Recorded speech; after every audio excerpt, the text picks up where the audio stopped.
Welcome to another powerful episode of Pulse of Polynesia, where we dive deep into culture challenges and truth about as Pacific people.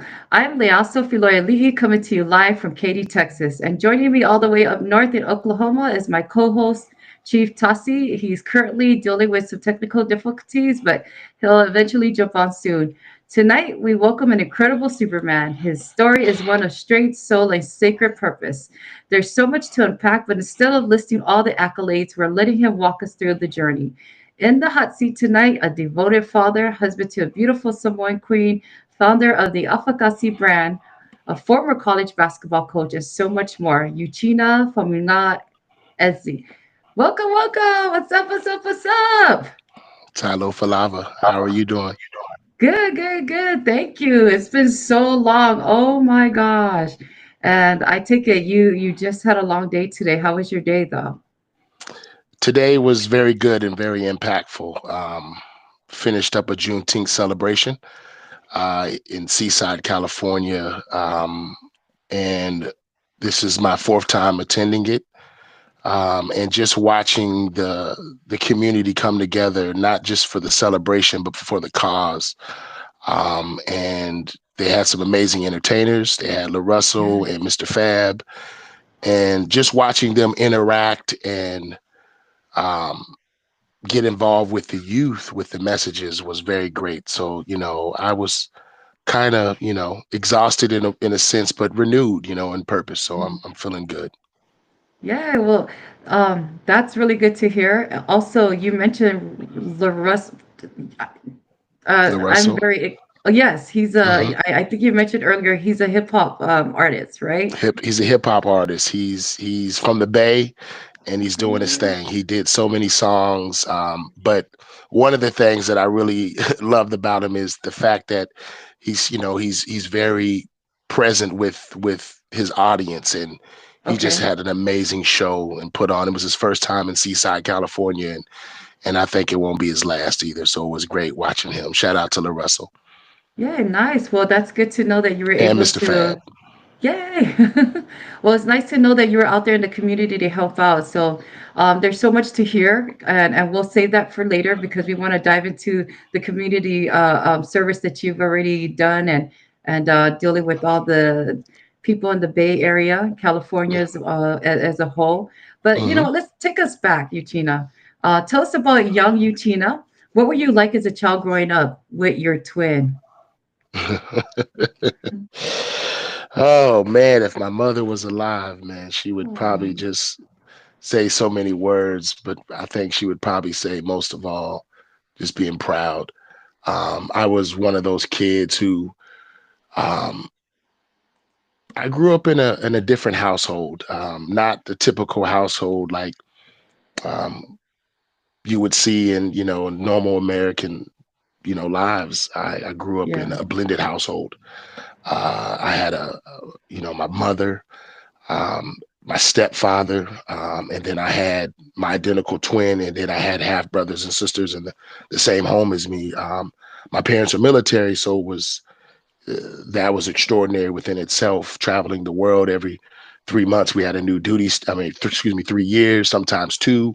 We had new duty stations to PCS two, and always changing environments. But my childhood was very unique. I started off with living with my grandmother, who Okay. my earliest experiences um, of knowing love and caring and community and family was that's the kind of household I grew up in. And my grandmother was not only had my mother's kids, but she had other family members as well in this, I want to say, a bedroom home, um, in the corner. And she was it was a single woman by herself doing this, and just an extraordinary childhood, learning how to do things on my own or within the community, like the Salvation Army or stuff like that. But very unique childhood, just filled with love, laughter, and really joy in God, most importantly.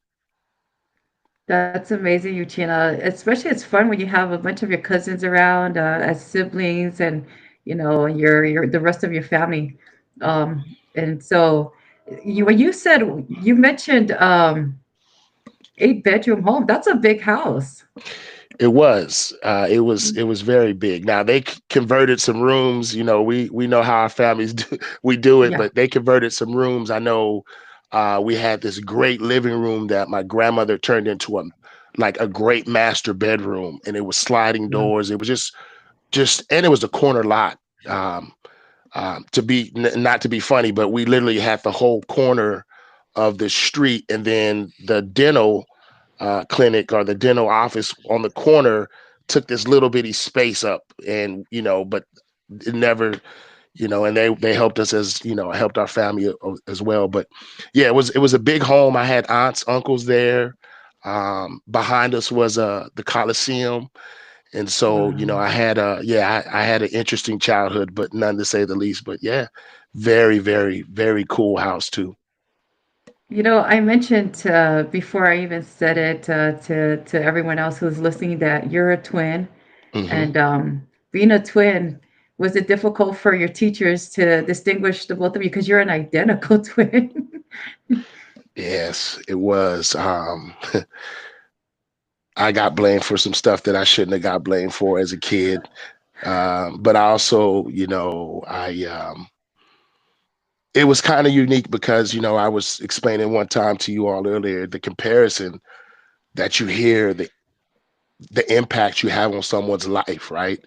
Um, yes, we're two different people, but what we carry and what the expression of love and life, it's through us both. And so when you hear people that have, ran across my twin and have came back to me, they're like, yo, you guys are so, so much alike, but yet so different. And, you're doing so much of the same work. And so I love having that. But, as a kid, it was unique because my mother always had us in those identical outfits, and we would just have our socks would be different, or, it'd be, so she knew how to tell us apart. But yeah, for people, that didn't know us or didn't know that I was a twin, it was very rough because I faced some childhood things, that I was exposed to earlier, and, mistaken identity, or, they blame my brother for something, and my mother had to get involved, and then she's like, do you know they're twins? And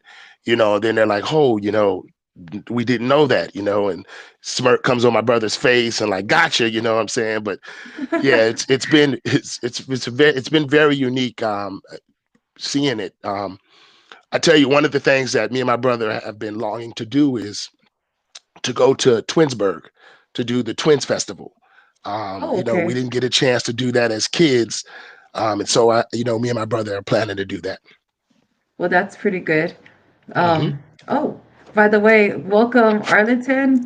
Um, I'm glad to see you back on. He had a hard time trying to get on.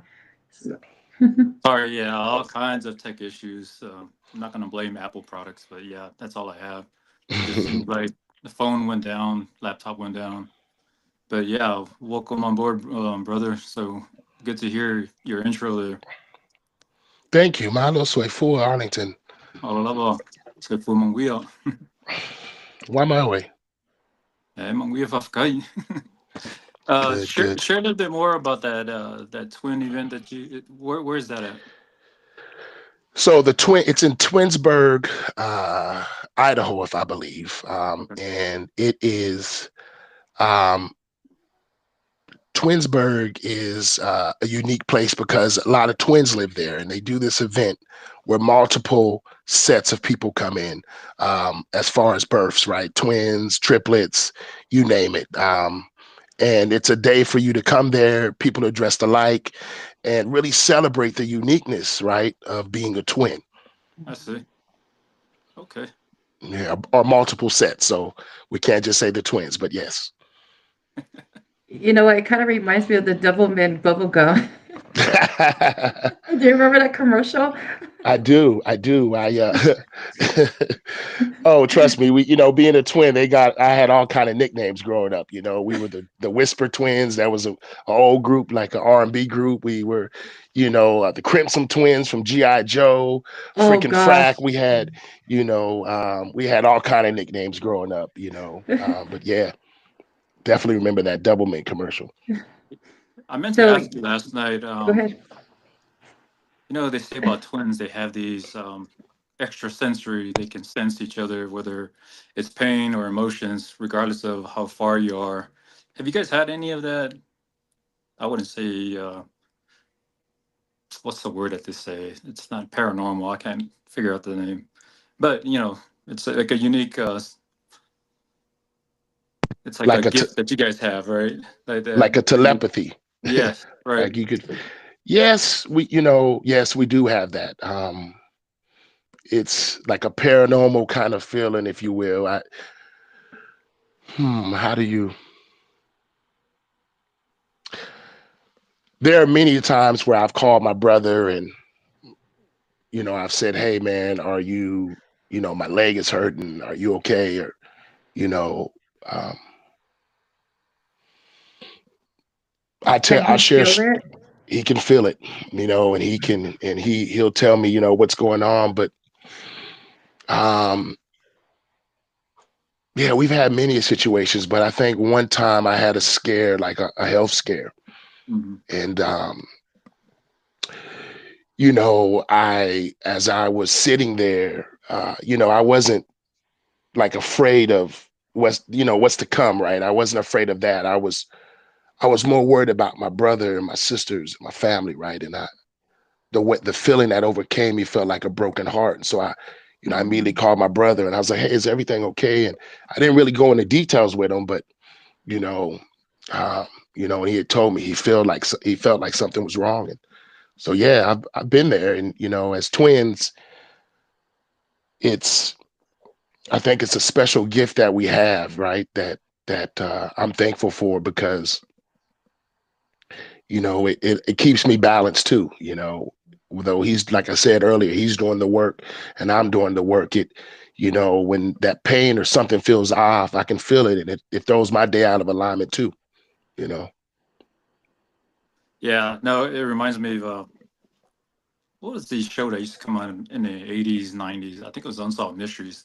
There's a lot Oh of, yeah. yeah, they would share a lot about that. So it's always interesting to see those stories of, regardless of how distant they were, Oh someone yeah. always sensed what was going on. So they can feel that strong emotion, and it allowed them to call them to say, hey, hey, mom, Hmm.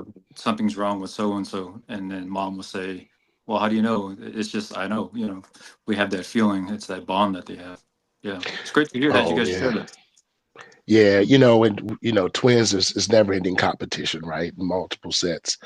One of the things that I've been blessed with just in my journey in life is I've always came up, and me and my twin on two opposite coasts, right? And so um, one of the coolest things for me, especially when we were in the same state, I always had an opportunity to work around multi-sets, not just twins, but triplets, in my field that I'm in, and multiple. And some of the times I'm with my brother, some of the times I'm not, but twins can sense twins. I'm talking, I can from older to the younger Hmm. ones that are in, like, that are literally babies. In fact, I met a couple in the mall one day that a guy that I had knew from playing basketball with, and he had twin babies. And I went over and didn't tell him I was a twin yet, but just interacted with the twins, and they can sense that. We can sense some things, and it's very unique for us. But yeah, wouldn't trade it for the world. We have a comment on here. I'm gonna read it real quick, Arlington. Um, it must have been difficult because people couldn't tell the difference between the two of you. And Oh yeah, very difficult. I've had my share of run-ins being a twin, right? Uh, Younger, you get defensive, right? Your fists are cuffed. You're ready to. You don't know what's going to happen. Somebody runs up on you and say, "Hey," and I'm like, "Hey, twin." So a lot of people know me in this world, in this lifetime, know me. Obviously Uchenna, but twin, and so it's very unique because big up to a lot of my brothers in the music industry and, family, especially, like Jay Bug and Common Kings, but they'll run across my twin on the East Coast and, it's always love. We're family, but they're always just like, man, y'all always get me. I'm thinking you're him and he's you. And, and so but it's always great when we're together so they can see that interaction and know why, we're filled with love and joy and we share that with the world. But, it's got its ups and downs. But it's, more ups than downs. Well, I have an interesting question for you. Again, it's from Janet, and she Hmm. says, have you two ever switched places and lived each other's lives?" Can I plead the fifth on that? No, we switched places before. Mm. I might have to start like a private chat for the ins and outs of that. But yes, we switched places before, and it's way unique. Now, as we get older, hopefully, I don't think people can really tell us apart now more than ever. But uh, but switching those places, especially back then, I was a little nervous. Especially when we're doing like classroom stuff, because Okay. I didn't know, we have the same tendencies, but I didn't want to make a mistake, like for example, I remember I did a class, and I ain't gonna say go into details because the teacher's still around, but I didn't want to go in that classroom and like do something irrational. They're like, yo, that's not Uchenna, that's the Right. brother. And how long have you been in this class? And now they're coming in and making him take the test all over again. And, Yeah. so but we definitely switched. We played on the same team at sports, and so and our numbers were very close, so it was always very interesting to see that. But we definitely switched places, and we definitely had some fun. um, the crazy thing is when we get caught, right? When you get caught, because you don't know what their response is going to be. And I Mhm. give you one example. When we were kids, we switched places doing something, and this person goes, "Yeah, I knew you were the younger twin. I knew it was you." You know what I mean? And I was like, "Why'd you say anything?" I just wanted to let it play out, see what was going to happen. And so, yeah, we've had our shares of getting caught as well. Go ahead, Arlington. Yeah, I was gonna transition into our military background. Mhm. Um, did you both join the military at the same time, or No, were you the only one? Okay. yes, I was. Yes, I was the only one that chose that. I had a very unique path, right, to me getting into the service, and for me,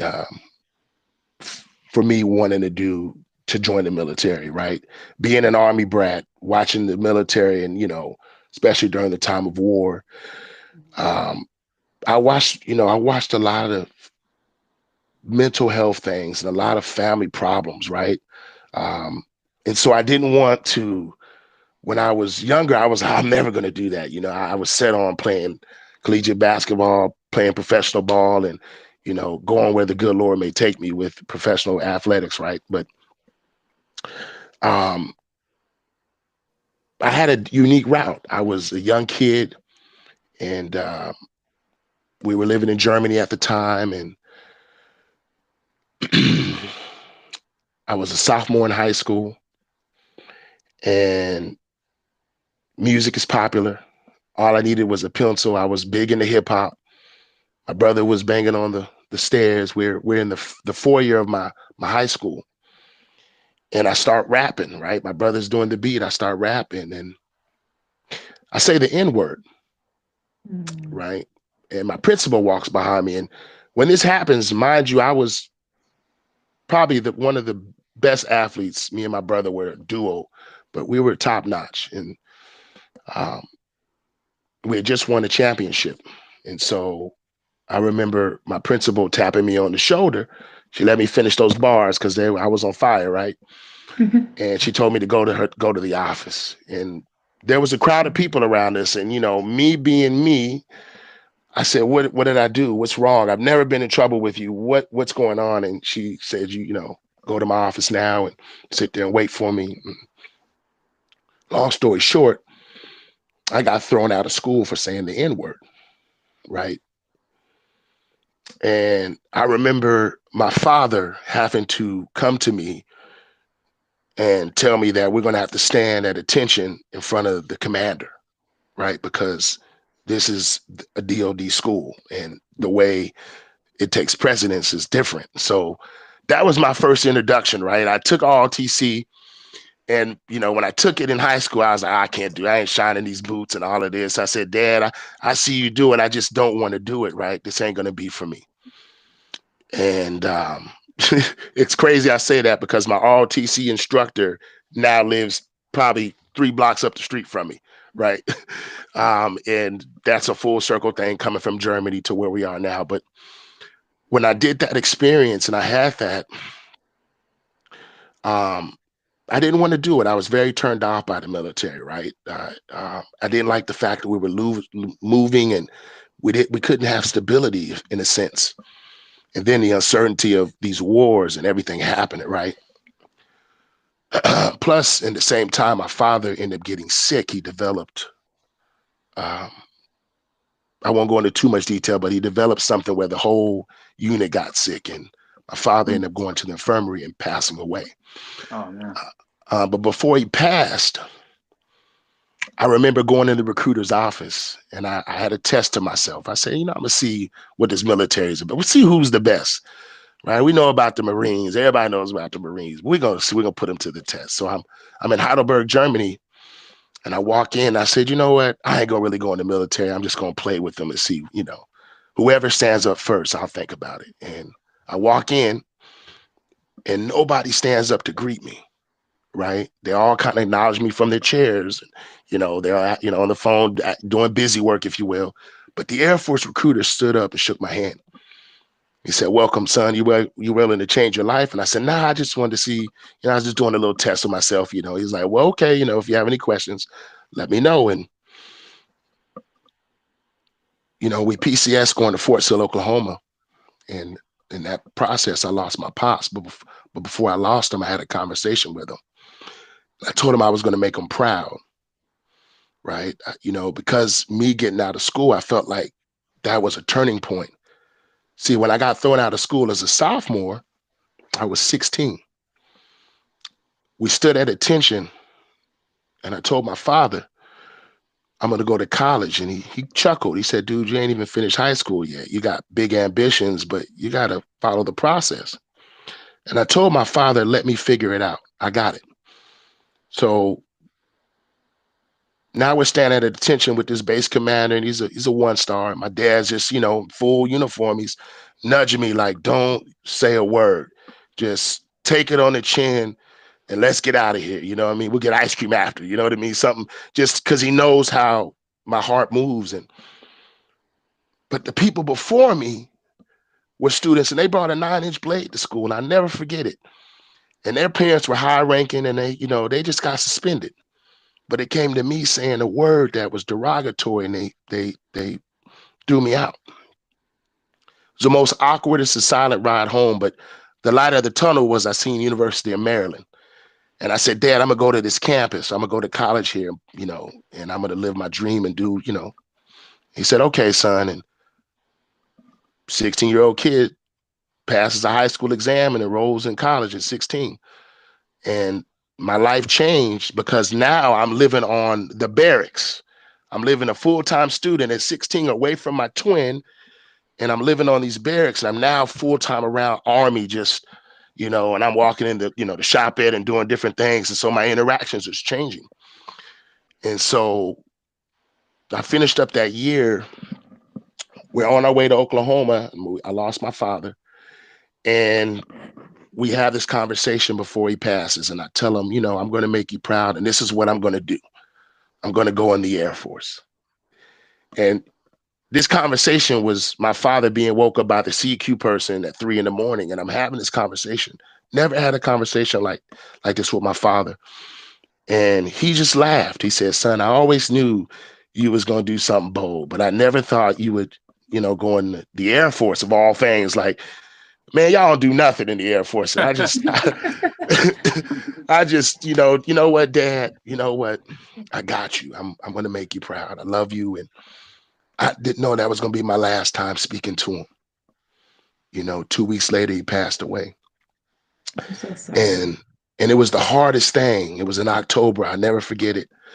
It was the hardest thing because here's a guy that he lived his whole life serving this country up until his very last breath. Mhm. And so now I'm living in that moment, listening to, taps at night with tears in my eyes, just trying to live out the wishes that I said I would have for my father. And so the military, and especially the Air Force, it took me a second to adjust. When I first got in there, I had to pass the ID card, the dependent to the, I had to switch them out. It was a little hard letting that thing go, but the Air Force taught me so much about who I am today, the integrity, the service before self, the camaraderie, right? Um, and excellence in everything you do. That means so much to me. And that's what's kept me alive. That military experience that I went through has forever shaped me, those years that I devoted and beyond, because I'm still in service of our fellow men and women. And, it's changed me, it's given me so much more than what I thought that I would get out of it, and so I know my father's proud. Yeah, I agree. Yeah, he probably had a good chuckle when you joined the Air Force, but someone that's been in the Army for a long time, we all agree that yeah, you had the right choice because if we had to do it again, we'd go in the Air Force. Look, we do some work. I had an amazing job. I was an air transporter. I was on the flight line. I dealt with every aircraft that touched down that had a passenger or needed fleet service or food or whatever the case may be. And so it was like a load master. Sometimes we got in the air and did things, but it was one of those experiences that like I said, it changed me. The crazy thing is I was when I get to tech school, right? I like military adjustment is hard, right? I won't get into too much of that because you got to get the book. But I, my rude awakening came for me in the end of I had just graduated and I had made a mistake, right? Attention to detail is important, ladies and gentlemen. Um, and attention to detail got me recycled in the military. It pushed me back 3 weeks because I forgot I missed a belt loop, right? And I broke that attention span to go, let me look at it. And they made them out, we gonna show you what it means. But the craziest thing is I had graduated. I took the test and I had met every requirement to move on. But I never forget the lesson that I learned in the way this gentleman presented it to me. He said, we can send you on to tech school and you can do your thing and then you eventually go to your duty station. But this moment, you'll remember whether you were disciplined, whether you had a consequence, whether you learned from it, anything. But if we just let you go without even a thought of that, then we didn't do our duty, right? And that's where people get hurt, and and so it took me that moment to realize how important and sacred it is to have that honor, even when we mess up, right? And so, yeah, that it happened to me. My drill instructor literally tells me, listen, there's nothing else for you to do. You you go back and help this flight win honor flight and do whatever the TI asks you to do. And you'll be all right. And so it was heartbreaking for me because my mother came down. And that was the first time I had to tell my mom, that I felt like I let her down. And so she gave me, I still look at that picture to this day. She was the biggest supporter. In fact, my mother came to the CQ desk, pushed the button, and gave her rank and name and let me see my son and y'all gonna do him right. And I said, Mom, you can't do that, Mom. You can't, you know what I'm saying? You can't do that, Mom. And I'll be, they let me downstairs. I talked to my mom. I'm like, we got 5 minutes. Give me a hug. I see you tomorrow. It's graduation. Not knowing that the next day would change my life, right? But Mhm. I'm proud to have served in the military and what I've been through. Yeah, I was going to ask you all the questions you've already answered, like the values that you've learned, what changed you, what molded you, but you've pretty much described all of that. So I appreciate that, kind of walking us through. But most of that stuff was already instilled in you with your father. But a lot of it is you hear about it growing up through a military Hmm. family, but to experience it yourself, yeah, it's a whole different level once you're put in that place. So, um, Absolutely. Trauma, I think, was probably one of the biggest things, the biggest adjustment that I had to deal with, seeing it and then experiencing it firsthand, right? Mhm. And trauma, there's levels to it, obviously. I've experienced trauma as a kid, even up into my adulthood. And I shared this with you all yesterday. One of my biggest things from the military is I'm a survivor. Um, I'm a traumatic brain injury survivor, and I suffered from an attack, and that changed me, right? Because and I'm all banged up, right? I don't know too many people that walk away from the military intact anymore. We're all banged up, and um, I suffered some crazy injuries in the military. The traumatic brain injury being one of the most significant ones, because everything that goes along with that, from mental health to those other things, but you know ankles, you name it, and then having to rely on the same system that we protect to now help me to move on in life is been probably one of the most unique experiences, because if you don't understand it, and you don't know how to maneuver around it, it can be very, very troublesome. It can hurt you, and you won't get the resources and the things that you need. So, Uchenna, you mentioned that you had trauma since you were a child growing up, right? Even up in adulthood. There are a lot of people that channel these trauma by picking up habits of, well, no, not habits, picking up things that would change those trauma into like talents, like probably playing a piano, kind of like their own therapy. What was yours? What was your way to get away from forgetting the trauma, just to take yourself in a different place? Being a FICA caller. I'm just I'm just messing with You need everybody to out get there. away from Push the like button Moni. on that part, right? Oh man, Moni, if you're listening, please do not give him an A for Samoan language class. Oh man, shout out to Moni, man. My little Moni, man. Yeah, to be honest with you, I think probably that was a big factor for me, was being able to. All right. I don't want to sound crazy and dumb, right? But I had a patriarchal blessing, and in my patriarchal blessing, it mentioned me having um, the gift of speaking, right? And it talks about being able to invite others into conversations. I don't want to give it all away, but it talks Yeah. about that part, right? And I haven't looked at it in a while, but every time I look at it, I'm like, yep, that's the part right there. And so for me, I think being able to use not only the tool between my two shoulders, meaning this Mhm. brain, but also the lips, right? And being able Yeah. to speak and having those senses, being able to project so much more that's more than me, right? And so, yeah, being able to have that part. But I also, I'm a music person. So I write poetry. I'm in creative writing. That's been always been my biggest outlet. Um, I'm trying to master the guitar right now. So if I can get these fingers smaller, like Brother Is said, big fingers, small keys, ouch, I think I'll be able to master something. But I'm, trying to get confident in moving these fingers around to be able to strum an instrument a little bit more.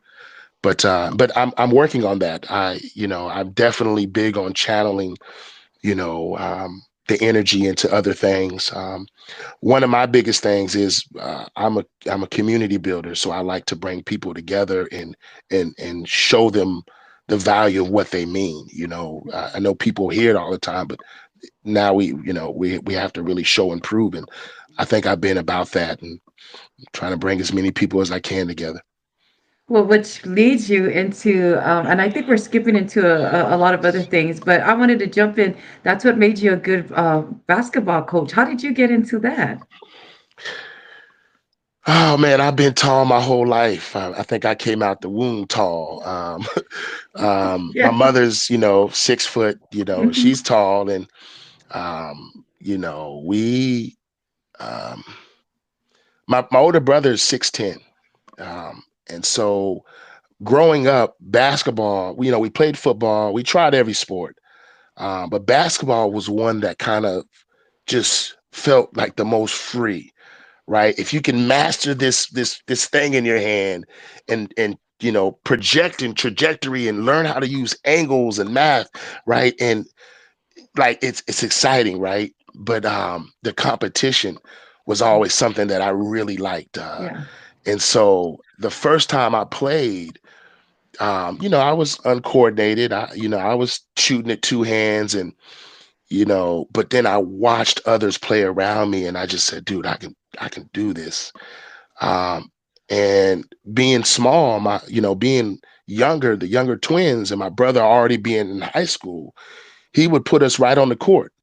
He's like, man, yeah, y'all damn near taller than me. Get on the court, man, and let's play ball. And so we'd be at like, my banging days was like in Fort Hood, Texas, and so my father's like, we're going to the gym.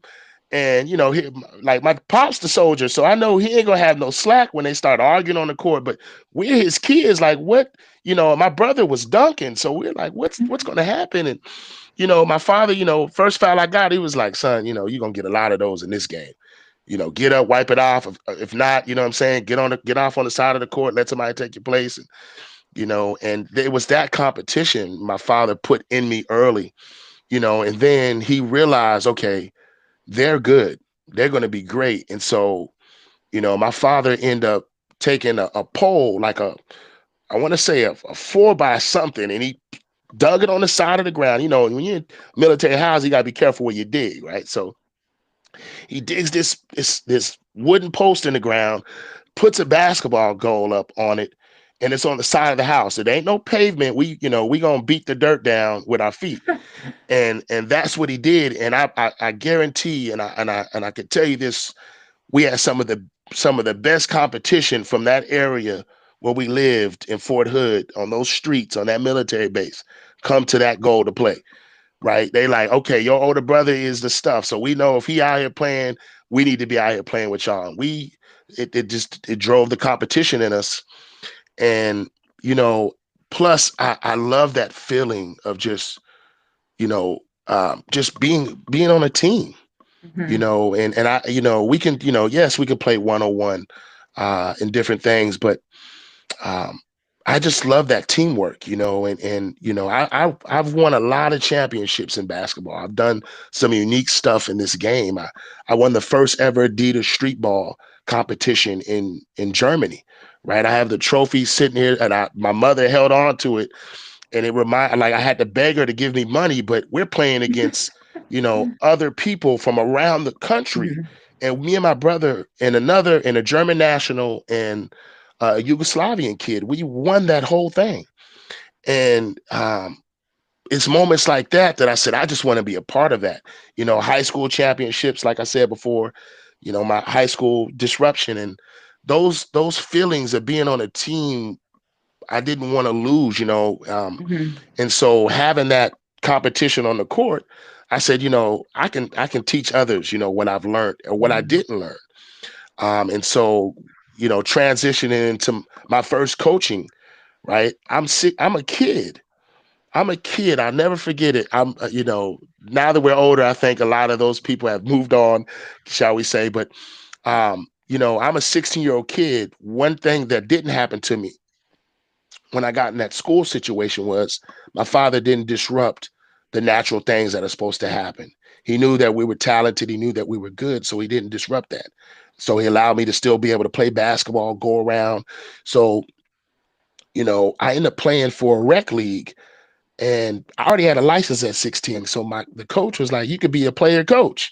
And I'm like, wait, I'm 16. He said, yeah, that don't matter. So I ended up playing on the team, coaching, we won. And then on the way back, he says, you can drive the van too since you got a driver's license.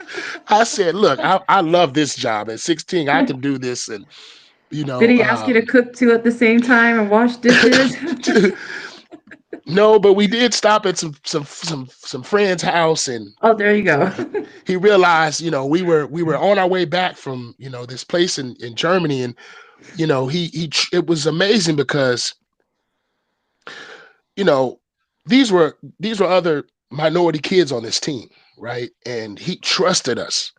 Like, yo, man, we're gonna stop over here. We know some folks over here, they barbecuing right now. We're gonna go over there. This is what they do. And we pull up, like, in the van, right? I'm driving in the van. He's like, we can't stay too long, you know what I'm saying? And how old are you? And he's like the big brother chaperone. And it was people like him, meeting Shaquille O'Neal when I was younger, different people that just made me want to be a part of a game that really not only changed my life but got me a free education. And so Mhm. I wanted to be, not only be to coach that, but make sure I gave back to that, because it's a game changer.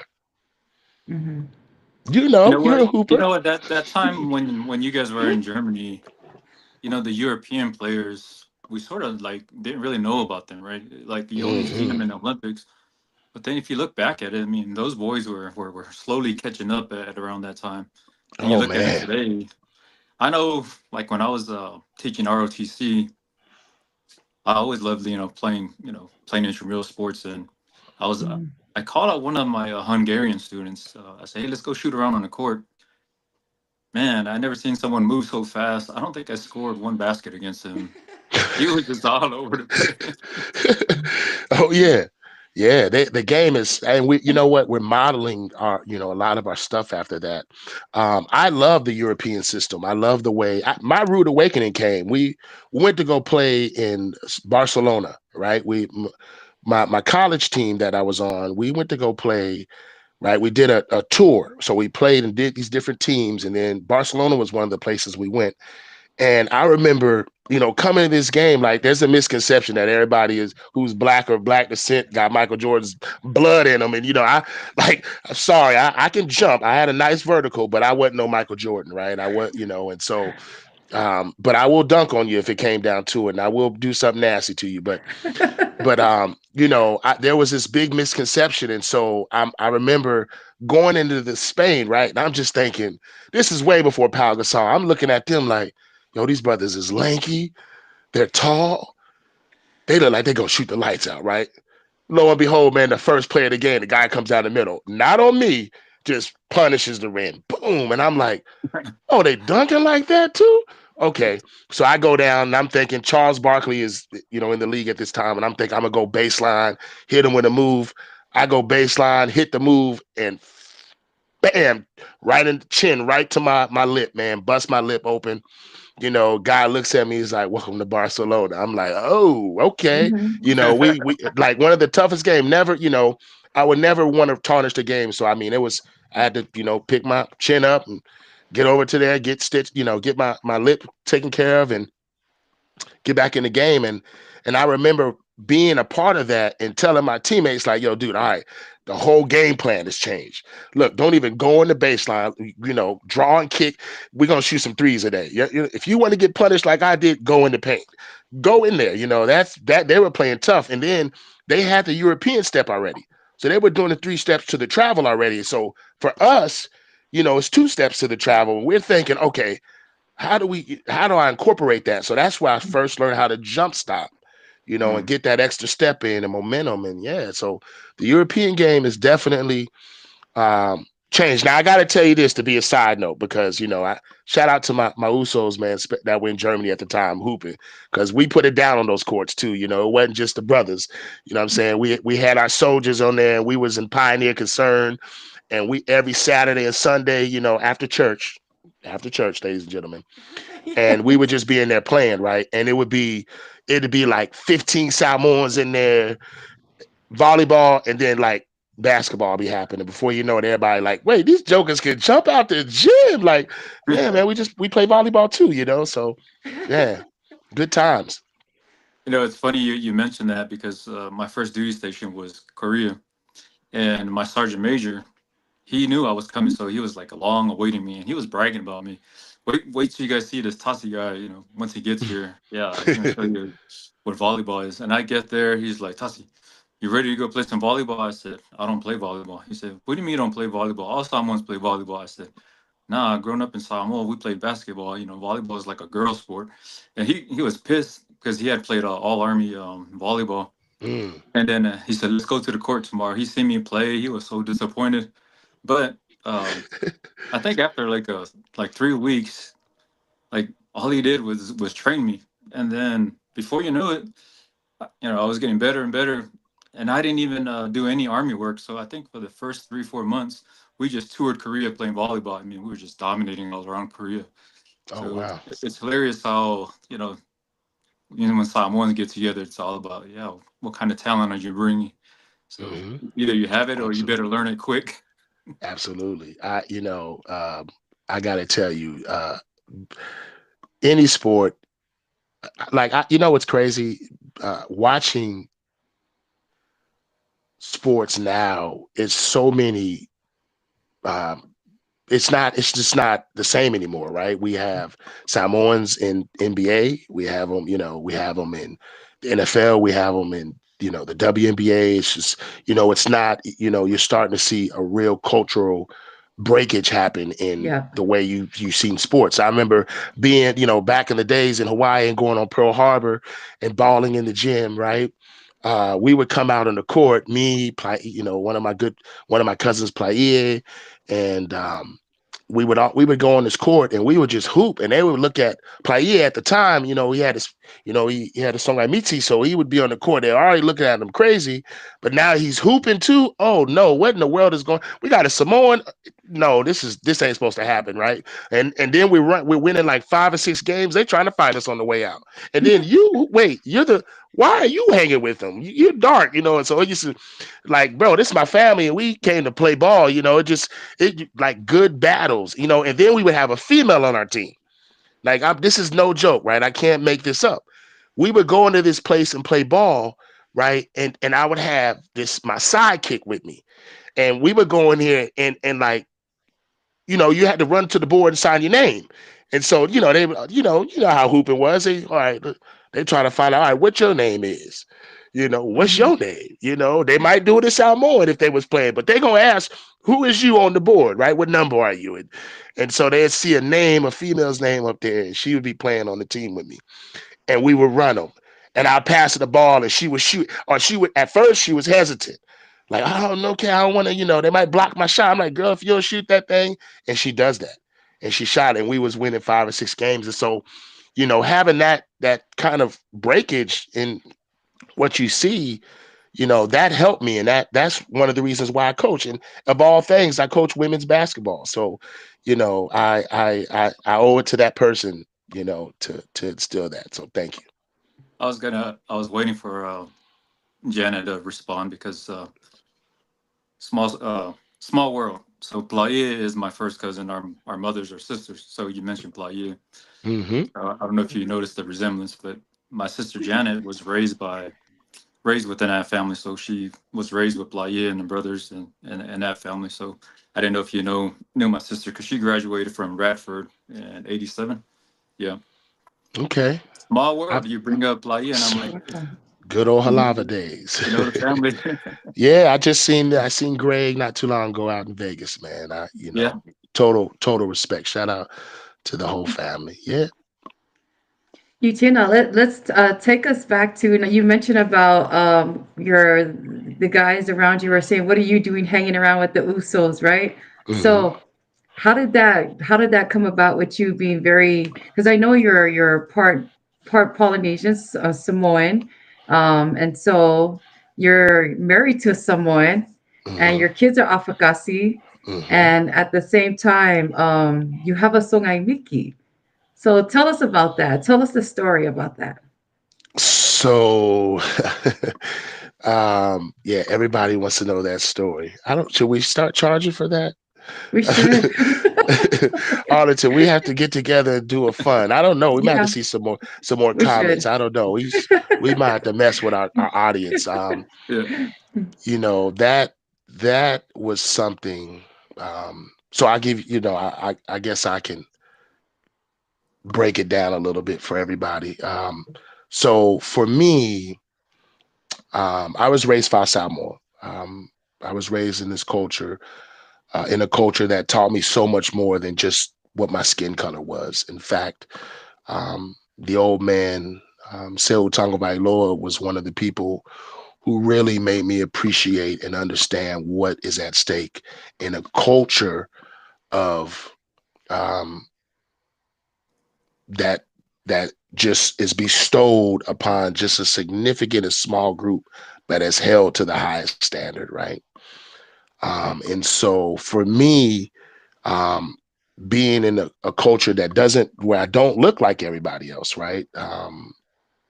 It was a little different, um, you know, because the love you have for something that has been so, you know, prevalent for you, not everybody might not understand, right? And they might not see that, they might, Mhm. they'll eventually feel it as you share your story, but it's not always going to be perceived as equal as you come in the door, right? And so, um, since a young kid, and like I was telling you all, um, we've always had, we've had our family from Fiji, we've had our family from Samoa, and so it was always something that was around us, but never really talked about, or something like that. And so I was just a kid with a unique name. I grew up not knowing who my father was. My stepfather is the gentleman in the army who raised me, who is my father. Eventually, I found my real father, but I knew of who I was in just one sense, that my father was African, and not just African American, but like straight from Africa, as we say, Zamunda.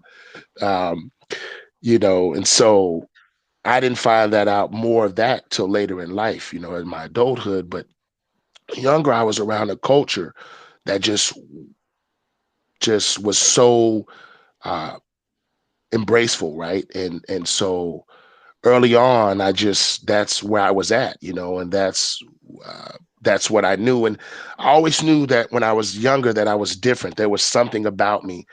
My name, was one thing, and just having these unique features. But you know, a lot of stories and things that you don't know about yourself, you're not going to hear from your family, right? You're not going to hear from um, the people that are um,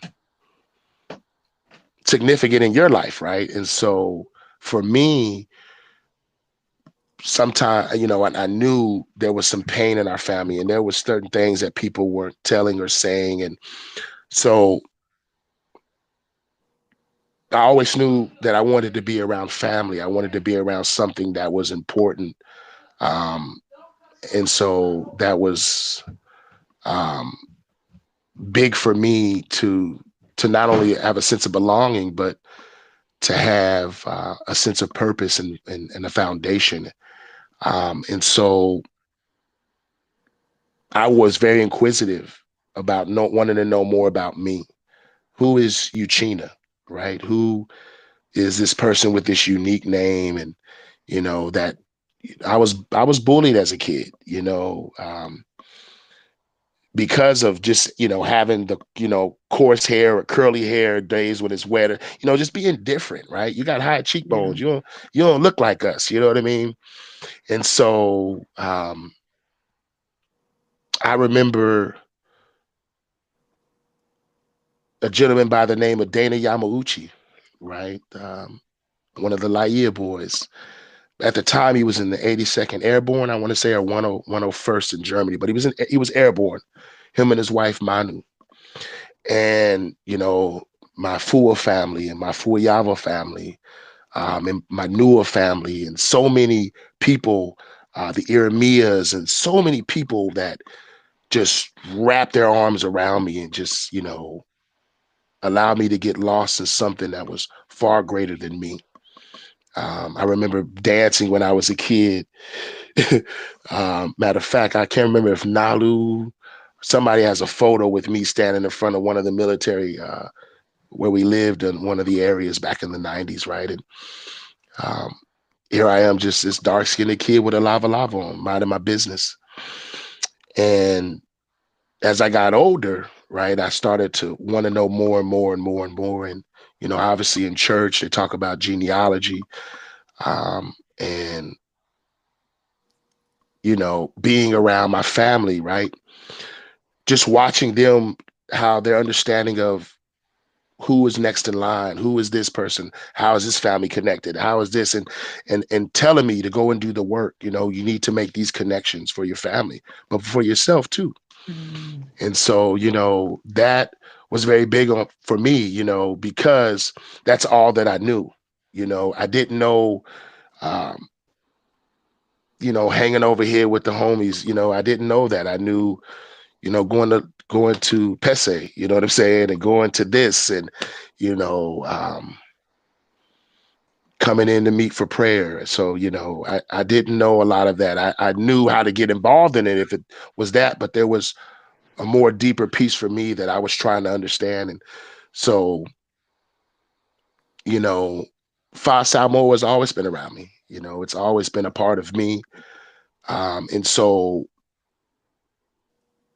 not knowing that I would meet this beautiful lady, and get married in a time where I was probably at my lowest point, um, in life, not knowing that I would meet someone who has also been through tragedy, and pain and turmoil, and, um, and a culture and who they are and what they represent, was so much for me.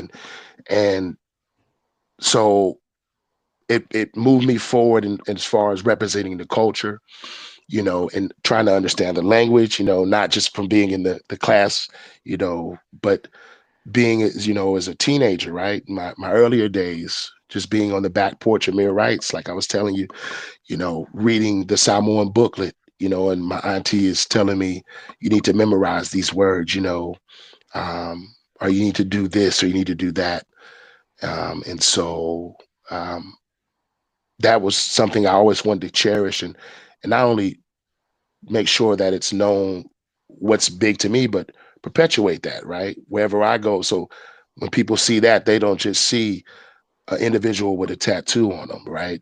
They know that it's bigger, because not out of respect, but out of honor, right? And duty, family and God, and so much more, and service, right?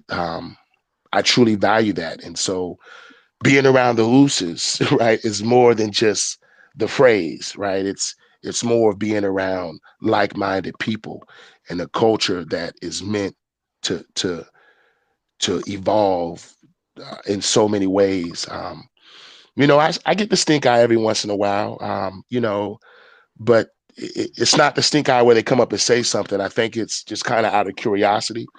Um, When you but say curiosity, as in when they see you with the Sogaimiti on, is that what that is? yes, Okay. They probably so think you're not even any Samoan, right? they, Yeah. Like you're some they foreigner. they see some calf muscles. They like, he's something, man. You got some calves on you. You know what I mean? You ain't got no skinny legs. You know what I'm saying? You kind of big, But yeah, they asked something. I've been into some places. So I was in Missouri, and I was walking into Costco's, right?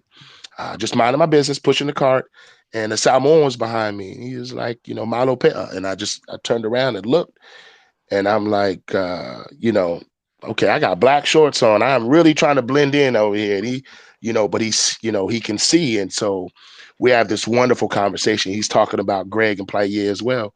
And he was from Halava, in Hawaii. And so we just, had a full conversation. And he gave me his name, and we talked, and, but, there's more of that, but then there's more of what people don't see. Like, um, I'm always going to be of service if I've known or anyone that is going to go through that journey. I'm going to make sure that I'm available if they need me, but also I'm going to try to show up, because that was, a part of my process, but also because it's bigger than that, right? What we carry is not just a tattoo. right? You and I know that it's so much more than that. Um, and I do understand the saying of tattoo your lips, right, before you tattoo your body, right? But I also understand that, you know, the completeness of who we are or what is so powerful in our lives is so much bigger than what we speak of on a daily basis. That I did the honorable way, right? Yes, I went through and asked for permission. Yes, I waited for the right moment. I tell people I wanted to call my pair when I was a freshman in college, right? I wrote Suluape a letter, and I remember speaking to him and saying, "Hey, you ever get this letter from this kid? Blah blah blah." And other people had sent me messages and all that, but when it finally came to that day and it's time for that journey, you know, those just so many individuals were there to not only just bear witness, but to make sure that I finish right, that I complete something that is so sacred. And so I'm very grateful for people like Rasati and Suluape, Ricky Boy, and you know, Pisa Tango Vailoa and Suluape Pika, right? So many people have been there for me in this journey, and have just reminded me along it that don't forget what's you've been told, and that's important for me. Tina, you mentioned during our test run last night that there was about 20 to 30 people. That's a lot of people to be in that room. It must Oh have yeah, been a very spiritual, humbling experience, as you mentioned, to it have those was. there. Yeah. It was. Every morning, we obviously start with prayer and so many things. I did mine in Hawaii. Shout out to Auntie Shelly Selene of Kappa Cafe at the time. She was gracious enough to lend us her, get us her space. I was going to go to Samoa to do it. But we were told, just we're coming to Hawaii, just hold off a sec. We'll be there. And everything worked out perfectly because Suluape Tao, his sons Brown and Norman, and they were ready, available, not just to take the deposit, but they were to ask questions, up until that moment. Plus, I'm not trying to be funny. I sat down, obviously, we're sitting down and, he's getting ready to, you know, start on everything. And I cracked the joke, you want to get the white ink out? And he just looked at me. he, he looked at me and I said, were you thinking that already? And he just, Suluape Tao he was very, when we first met, he was very soft spoken, right? But he, very little words, but I made him chuckle. And he said it's gonna look perfect on you, you're gonna be fine, But he just reminded me every day, can you handle it? Um, but yeah, it's moments like that. It really is it's an incredible journey. It's say, being wearing these marks has saved my life as well. He's also giving you a lot of good advice. And one of the advice talked about, people would judge you based off of your skin. Yes. And so, how did you take that with those advice that he gave you? And he gave you, I believe he said something else afterwards. Can you elaborate on that? So, when we were finished, when he's doing his last markings, um, everybody takes their hand off, they took their hands off of me, and he leans over me and he says, I'm going to tell you something after you stand up. And not knowing that was my first test, right? So he asked me to stand, and I just got up, I fixed my lava and got up, and he was like, okay, you didn't need any assistance, right? So he said, you're strong. What I need you to do and what you're responsible for, because people are going to look at you and they're going to say, and they're going to curse at you. They're going to say things under their breath about what you wear. So don't let that worry you. You know why you completed this.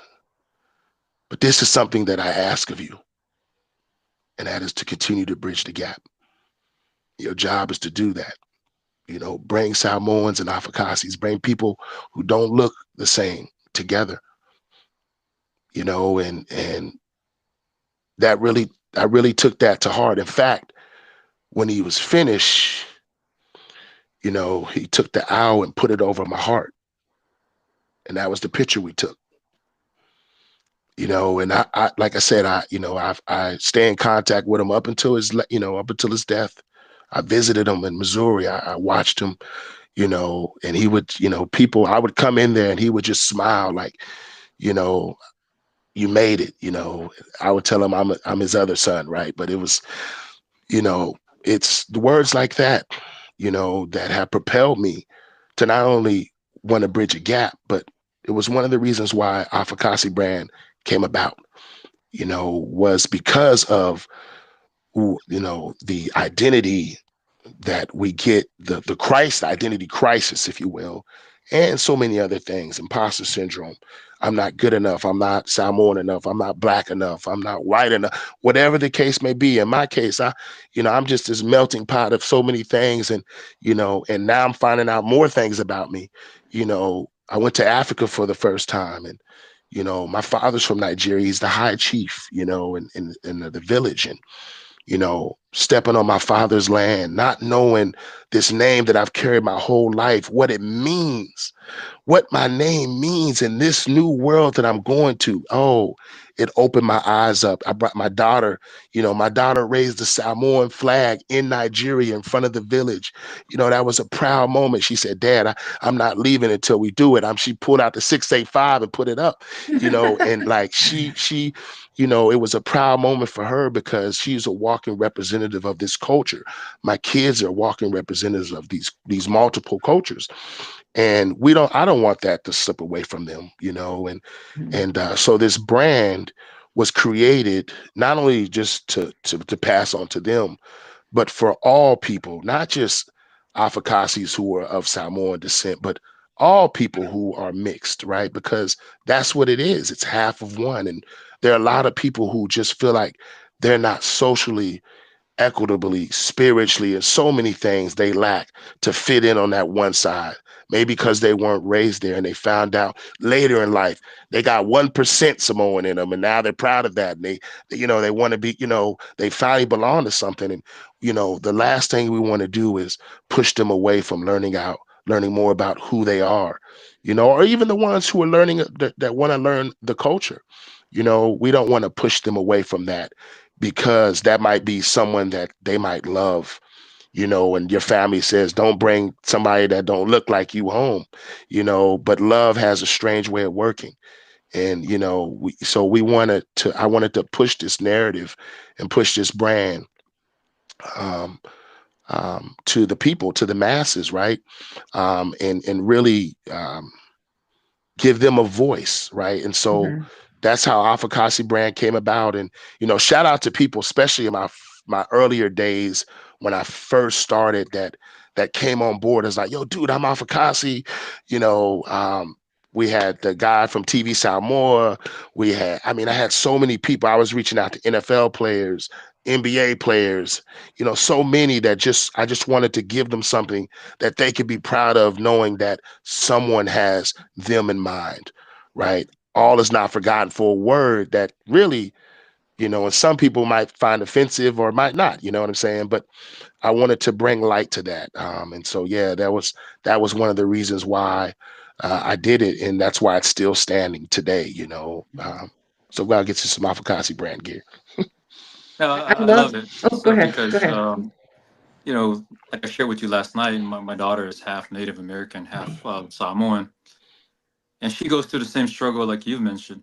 And Hmm. what people fail to realize is when you put pressure on them of not knowing your Samoa, you're also not factoring in the other half or whatever other part that they're also trying to support. So they're struggling in that identity because she goes and does her Native American cultural elements, and she hears the grumbling of the full natives, and they're saying, you're plastic or you're half. You don't know, even though she's was rooted and born and practiced since a child, she still gets that, right. Oh, why are you doing that?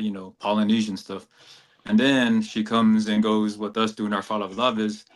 And then she hears those grumblings, oh, these kids nowadays, that's because, they're not rooted in Samoa. So now they want to abandon it. Like, I'm Hmm. not accepted in my Samoa people. I'm Hmm. not accepted by my Native American people. But, kudos to you for sticking through it, not just walking away altogether and saying, no, I'm not accepted anywhere, so I'm gonna go be on my own. But you have folks like that will abandon the culture altogether, and they're now isolated. So it's good to hear that you're supporting that voice, that frustration that most people don't understand. I mean, it's a struggle. I see it on a daily with my daughter because when she's asking me questions, and I'm like, why are you asking that? And she says, because I see it on TikTok. People are attacking the Afakasis on TikTok. And not only that, she goes to her native culture and she's like watching those videos and they're attacking, the halves on there as well. So like they don't win. So no, I appreciate that brand that you bring up because you're representing a large voice out there for our people. Yes, it's quite a responsibility. You know, and I take on that challenge, right? I really want, like I said, obviously there is, you know, completing, the service of what someone has asked me to do, but also it's so much bigger, and I understand why he said that. I wish he was alive right now so I can tell him, you know, and we all, like I said before, we would talk, I would sit there and, but more than ever now, I mean, we've been almost 15 years, with this brand, it's been going, and so um, having that, and then having what someone has said, like I didn't take that lightly, right? And you know, um, it's amazing, right? So I remember like running across like Tanel, and giving her an Afatasi brand hoodie at one of her shows, and Tene Meuli, that we all love on social media. Shout out to her. Shout out to my niece Kaylani as well, who's Afakashi. She's amazing with her hair products. Her and her husband are doing their thing. But it's watching them, right, and watching my own kids. What are they going to be proud of if you give them nothing? Hmm. Right? They're going to be proud of what the world wants them to be proud of, right? They're going to be shaped and molded by the community that we don't really might not want to be a part of because of certain things, values, beliefs, whatever the case may be. And so that might distraught them. That might create a imbalance, right? And so there's so many pieces. One of the things, and no one has the right answer, right? I know that some people, like for me, I wish that my kids learned Samoan, right? They're picking up things as they grow old, as they in life, but having the ability, like how we sat in the class, I'm like, especially my son, I'm like, hey son, sit over here and just work this class. At first I didn't even want to speak. I didn't want to come out, I didn't want to do anything, but then the environment and everything was so inviting, right? Moni and everybody was so inviting Yes, when shout out to you Moni know, again, by the way. yeah, he Yeah. was just so inviting with his conversation, and Hmm. right. And so I just said, okay, let me insert myself, whether I make a mistake, I owe it to myself. I owe it to my family, right? And then having conversations, right? Seeing people that I haven't seen since, younger days, right? Like, hey, wait, didn't you used to live in Hawaii over here? And we're talking and, hey, it's just a reunion now. And so, and seeing familiar faces that you haven't seen in a very long time, right? Yeah. Having that ability, I want to invite my kids. I want to invite others to be a part of that. And I think that that's one of the things, that I wish I did more of, downside of being an athletic coach, having more time to have those things, right? Hmm. A lot of times there's a class going on. It's basketball season and I'm not going to be able to get in there. So now more than ever, really inserting that. So the kids don't lose sight, I don't lose sight as a parent, right? And it just creates a little bit more harmony in their lives. I love this. I love how your journey has brought you to where you are now. The fact that you went through all these challenges to get you to get your college degree, and also being able to get the Sogaimiti, which led you to the Bridge the Gap that created Afatasi brand. Everybody who's listening and watching, look up Afatasi brand and support a brother. You know, this is a good brand for you guys to look into and to purchase and support. Can I Definitely. also Thank you. mention that those who are full Samoan that don't speak Samoan also get attacked too? They call plastic. So, you know, we also need that as well. And I know that can be rough too, because it's I mean it's I know that can be rough. I mean, I know, like I said earlier, that definitely doesn't weigh good on the mental, because it feels like sometimes you don't feel worthy enough to do something, right? Oh Or yeah. they make you want to feel, like you're challenging your thoughts. Like, wait, I was still like, my parents are still this, and all of that. But then now, I'm not good enough. It Yeah. hurts, right? It definitely hurts. But I like that. I liked in Moni's class where it felt welcoming to be able to just practice and learn the language. And it's embarrassing because I grew up in Samoa, but I just spoke English the whole time, and that's my fault. You know. But anyways, I'm learning, and so I'm very appreciative of the culture as well and everything that comes around it. But it's the fact of the judgmental part, which does get to a person mentally. By the way, let's jump into the part where you're working on your doctorate.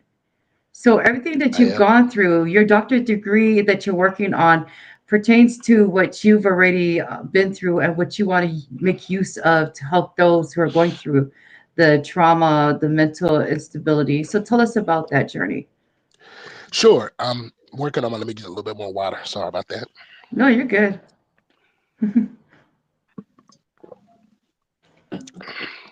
Sure. I'm working on a doctorate in human services, DHS. Um, I'm about 25% into it. I'm nonstop. Once you get started Wow. on this plan, I'm a full-time student. Um, and so let me say this before anything. Okay.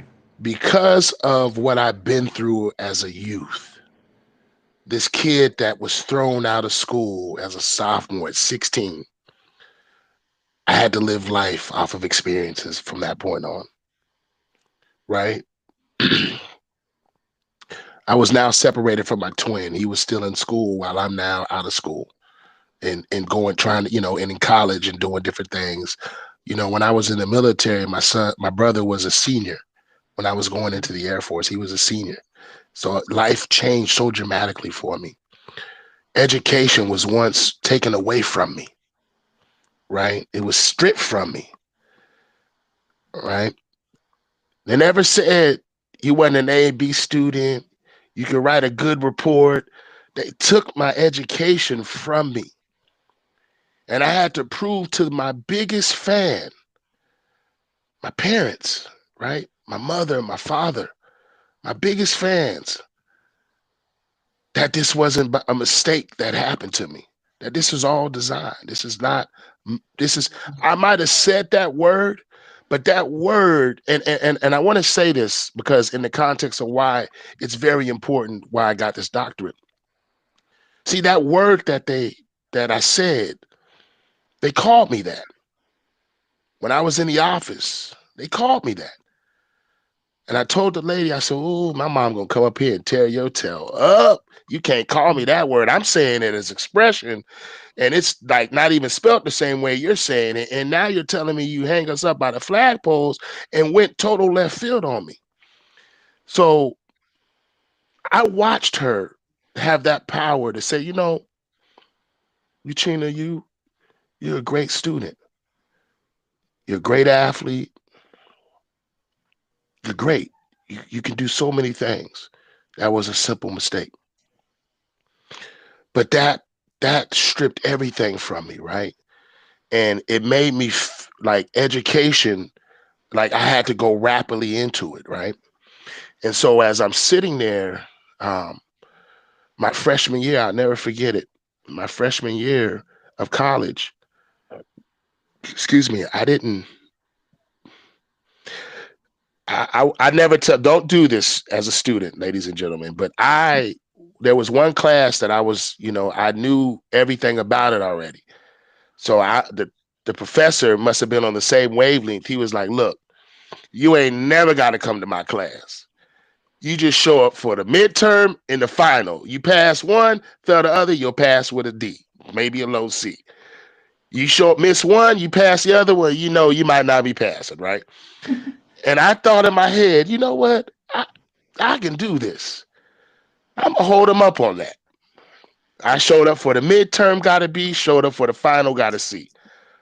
And I missed his class because I wanted to get a part-time job, right, in college. I'm working at like Baskin Robbins. And I told the professor at the end, I said, I don't know if you was keeping attendance, but I was one of those guys that took you up on the challenge, right? And he goes, how old are you? I said, I'm only like I'm 16. And he's like, you too, are you in talented and gifted? Are you? I said, nah, dude, I got thrown out of school for saying the N-word. He was like, well, why they they threw you out of school for that? And I'm telling him my story. He said, dude, you're going to forever be in education. This is what this man tells me. He says, you're going to forever be in education, but not in the sense of you constantly going out to get it, but you're going to be forever attached to it. And so, I go to, get my undergrad, went to a Mormon college out in Virginia, played college Mhm. basketball, had a wild experience there, was called the N-word. I mean, it was a wild experience for me. Um, Faced some things that made me question who I was, right? I questioned my faith. Um, but I just remember I couldn't run. No matter, I'm this dope athlete. I'm this great athlete. I'm going over to VMI, Washington Lee, playing against their players. They're like, well, you need to transfer over here. But I could never leave this institution. And I couldn't run away from this degree, right? And so now you fast forward to a master's, and I wanted to work in education.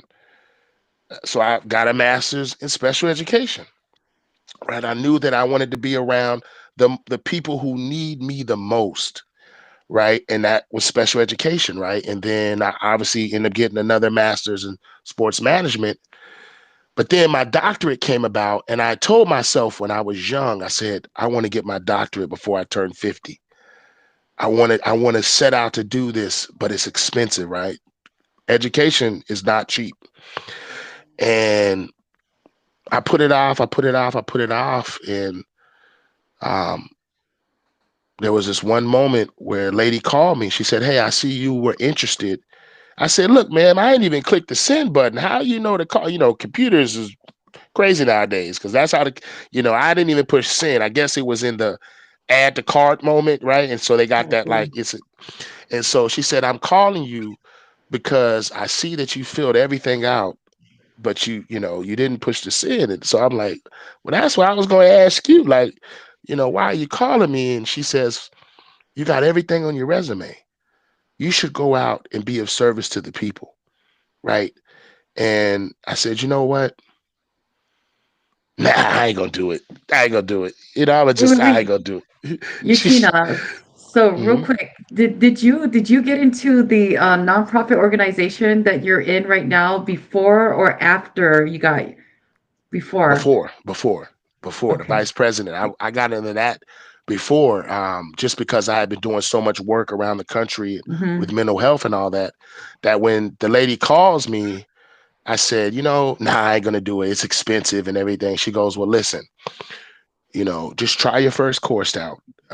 And we have, applications for scholarships, yada, yada, yada. And I said, you know what? Okay. And I went to sign up and I didn't put my application through. She called me back maybe 3 days later. She said, listen, next year this program is not going to be around. So, but if you start now, you'll be in the program and everything will be there for you. And so I told her, I'm really nervous because I'm going to be real with with my situations, right? I can't go and get an education and not want to be go get this degree and not be in the field or working with the community that needs me, right? I don't want to. And then, education, I'm using real world, the I perspective, right? I'm talking about me and my situations and the people that we see, right? And now I want to be effective to them. And she said, you know what, this is going to be perfect for you because you can do just that. Mhm. And so I took my first class, fell in love with it, got a great grade. I said, you know what, I can do this. And so, now I'm, doing vice president work for this Lions Collective and working in mental health. But I travel the country speaking about it because the line of field that I want to work in is our BIPOC community, our people of color, our people that are black, brown, indigenous, right? Are the ones who are marginalized, that don't have the resources, that are not getting the funding, um, that don't have the voice. Um, and so I'm putting this degree to work for them, because now is an opportunity where I can sit at the table and those real world stories are going to be heard. That Yes. pain, that suffering, is now going to be heard because I've did it at the highest level. And I want to be able to bring people now to the fold with that. Let me ask you something, Uchenna, and I'm Sure. very proud of you. I've said this to you last night. It's been years since I've last talked to you. So since then, you've come a long way. Um, Let me ask you about the field that you're in. What do you see as far as our Polynesian people, what they're facing as far as the mental aspects of things? You What do you know, see a lot of? I see a lot of hidden trauma. I see a lot of sweeping under the rug, the mentality of, um, if it ain't broke, don't fix it. Right. Um, um,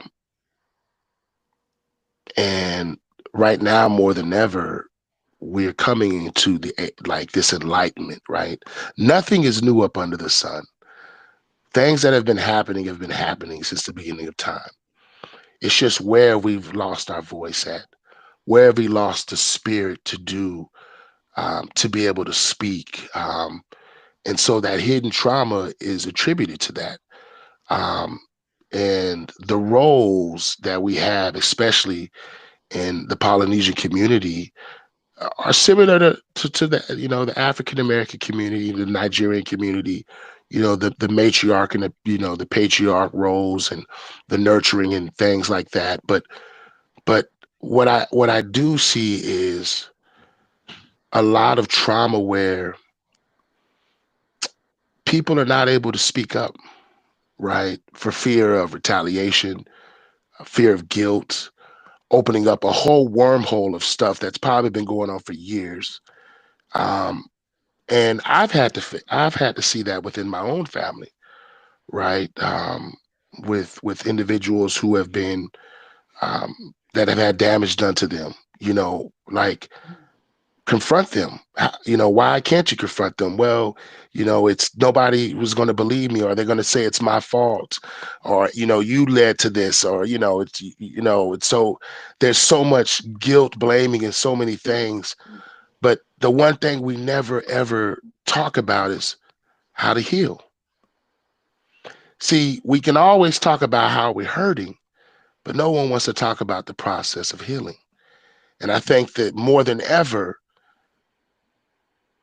now is the time to do that because there's so many pieces that hurt us, right? Like there's so many statistically, right? And what I'm seeing, like there are a lot of things attributed to just the words you say to put on someone's consciousness. So when we start in like putting them and raising them in this, the things that we know are not going to be healthy for them, then imagine what they're going to be like when they get older, right? Um, so I would like to see in the community, especially in our Polynesian community, more community involvement and initiatives at the grassroots level about mental health, about suicide prevention, about escaping or how to escape these realities that are hurting us. Who can you run to build trust? Some people don't even trust themselves, let alone trust others. And so how do we start to instill that, right? Without judgment, because that's one of the things that is always going to hurt a community is that judgment, right? That comes with it. You mentioned that all we do is talk about the issues, but no one's ever talked about the healing part. What is your now? I know we mentioned before that we probably need to charge our audience, when it came to asking about the Sogaimiti, but we Right. probably need to charge too about asking about the healing part. Hmm. But as far as the healing, what would your suggestions be to those who are trying to find healing? What are your thoughts on that for our Polynesian community? Because we've already talked about, being afraid to speak up, being afraid to, we just don't have a lot of trust in others. So, Yes, and our audience member, thank you for sharing that. I was reading that as well. Thank you. Is it Jeanette? oh, let me Thank read you, that real Janet. quick. Yeah, let me Um, read that real quick. She goes, Janice says, thank you. That's very touching because my two older children are Afakasis and they feel out of place many times. I'm blessed to know that we have this for our kids. Sorry, I forgot to mention that. And oh, then you're good. Tofoi, yeah, You're good. I go just ahead, seen that. I Tina. seen it pop up on the screen, so I was like, "Oh, okay." I was trying to read at the same time. I got caught up with your story, so go ahead. No, no, no. She, yo, and what Oh, was it? she's You had a got question. another one. Hold on before it gets let me read real quick. Absolutely. Yes, hidden trauma stunts our growth. We need to heal in order to move forward in a healthy way. That probably explains me being short too. Just kidding.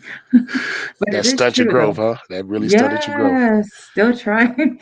We need to learn how Yeah, to communicate healing. Yes, yeah, that is so absolutely. true. Yeah. Not only communicate it, but right, we have to advocate, right? That's the word that I want to say we have to start doing more of, right? Is advocating. I start to feel like I'm a politician when I put my hand up like this. So when you But say we yeah, when you say advocate, what do you mean by advocate? Because there's so many different ways people can look at advocating. so for me, right, advocating, there's so many avenues to that. Standing up for those causes, right? Standing up for change. Not being afraid to share your story, right? Right now Yes. is mental health awareness month for men. Advocating for our men to speak up more, right? I want to advocate for our women to encourage our men to be able to share those feelings, right? Because not only are you the nurturers, but I mean, we a lot of us men show out just because of you, right? And so now advocating, look, you ain't gotta be tough. Show those feelings, but share them amongst your male friends. Encourage them to want to speak out more, right? Another thing is not just advocating is one piece, but forgiveness. We got to forgive for ourselves so that we can move forward to forgive others as well, right? Mhm. We can forgive people all day, but do we really forgive ourselves for what has happened, right? Can we really have that to move forward, or is it going to weigh us down, right? So we have to preach that more to our communities, especially in the aspect of some trauma has been done because of that, and because of that, you know, I need you to learn how to forgive, right? This person, forgive them so that you can heal, right? And eventually, we hope that they heal, but in the process, you've got to be the biggest advocate for yourself, right?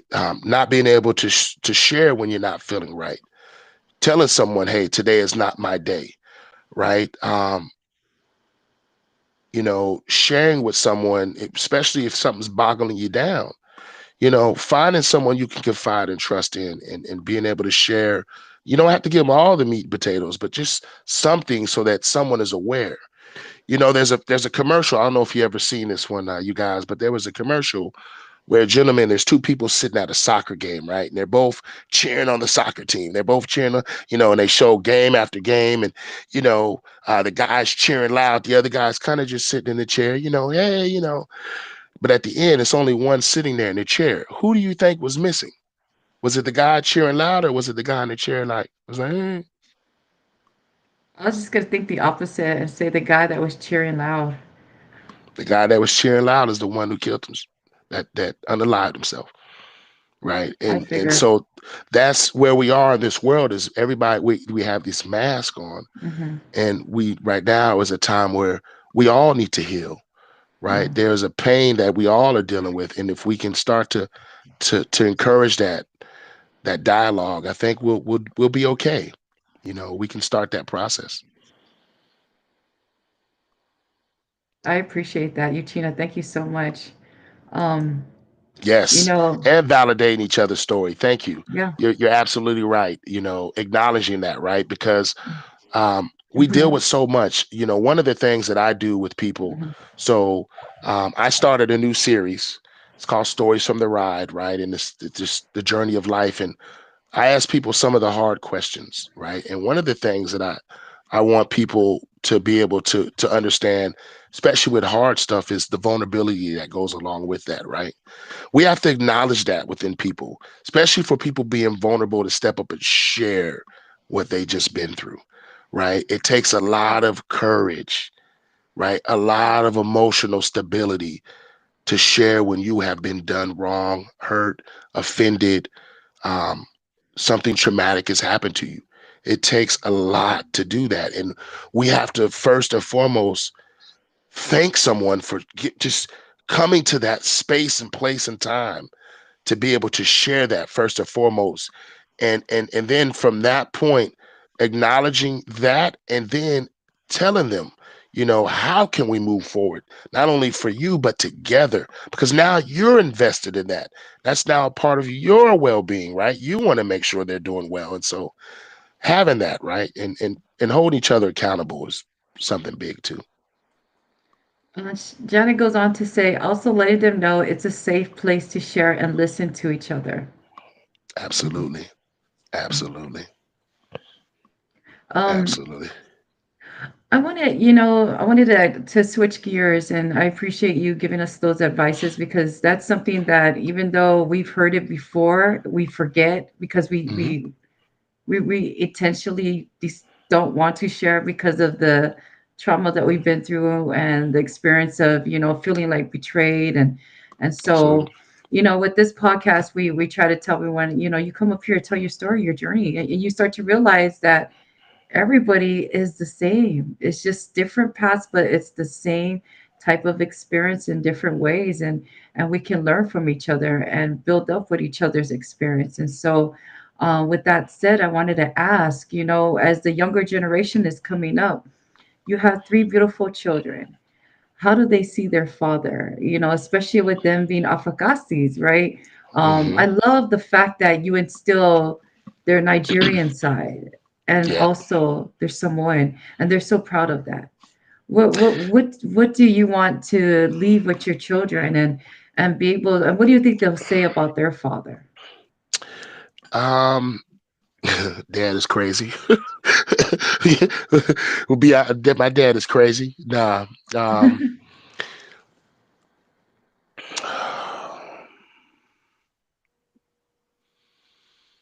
hmm, that is a very great question. You know that.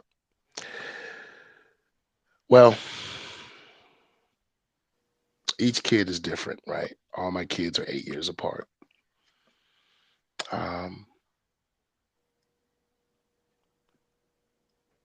my oldest kid had it different than the middle child and my youngest. My oldest just graduated with a master's degree last week in teaching. Congratulations. Thank you, Yeah. master's in education. She's going to be a teacher. She's an AKA. She's in the community. Matter of fact, she was on the committee today to help plan the Juneteenth celebration in this city, and just blossoming to just this phenomenal woman, right? My middle child, my son, has been going through a lot, trauma in school. He's, you know, like, I encourage him to be in the poly club. He's running through that. You know, um, you know, I don't know, Dad. I might be too black for them. I'm like, dude, stop. I'm like, dude, you were dancing for the president of the United States, man. You danced on the mall as as a 3-year old, 4-year old kid, like our whole family was in a dance group, and so, you can do these things and that's a part of you. But also, don't be afraid to invite people into your world, and so for him, there was I won't say an identity crisis. I think it was more for him, wanting to please like his father, wanting to please everybody, you know. And so his resilience, I think, he sees that in me more than anything, because what he's been through at school, like I said, the trauma, and just most recently, an individual brought a gun to school and tried to lure my son into the bathroom. And my son, by the grace of God, he's alive. And so my son sees everything in the reflection of a mirror for himself as me. So for my daughter, right, I don't speak woman. That's what I tell everybody. I don't speak woman, right? Just like you wouldn't speak man, right? There's certain languages that men speak and certain Mhm. women, they get to do their own thing. But we speak togetherness, right? And so for my son, we speak the same language. And so for him, um, he sees everything in my reflection. So he knows everything that I've been through, and I've reminded him of, the choices we make, but also, being proud to be Samoan, being proud to represent a culture, being proud to be Nigerian, you know. And so for him, it's almost like, do as I say and not as I do. Um, but my youngest, she's absorbing everything. She knows she's got these older brothers and sisters, these older brother and sister that are in the world doing things in the community and all these things. And so she wants to be like them. In fact, when my daughter became an AKA, my youngest, Two-Eye, grabs her stuff and yells out in front of everybody, "I'm going to be an AKA next." And the whole room is sighing and laughing. And, so, they see that. But one of the biggest things that I want is whatever I emulate for them, I want them to really know why it's being done, right? And I think that is what they see more than ever, right? I do a lot of explaining, because of having a traumatic brain injury, and I shared this with you all. There are things that I have to cope with, right? That I have, that I didn't know when they were younger, right? That could have hurt them, that could have made them feel inadequate, that like I said, I was dealing with amnesia as well. So that I didn't know. And I asked them, when, as they get older, I preach more about forgiveness, and, or I invite them into what I'm going through, right? So that they can see and not base it off, okay, dad is quiet today, but they know, okay, dad just had a meeting today, or, so that's one of the things that I want them to know. But I think more than ever now, they see dad as just, someone who just wants them to be not only the best person they can be, but to leave a legacy behind. I preached that to them early. Like, tomorrow's not promised. So I want you to just live for today, but make sure you're doing everything the right way you possibly know how to, and if I haven't shown you that, tell me, hold me accountable, don't be afraid. And don't come to me out of frustration. Come to me with the understanding of, you can do this, right? We have to speak the language of togetherness. And so that's what they see more than anything. Plus, you know, like I said, I just don't talk it, I do it. So I'm in this community, I'm traveling. They see dad on the screen over there. They see dad talking on this. They know that it's real, and so I try to invite them in my world as much as I can, but also how much they can tolerate as well. Yeah.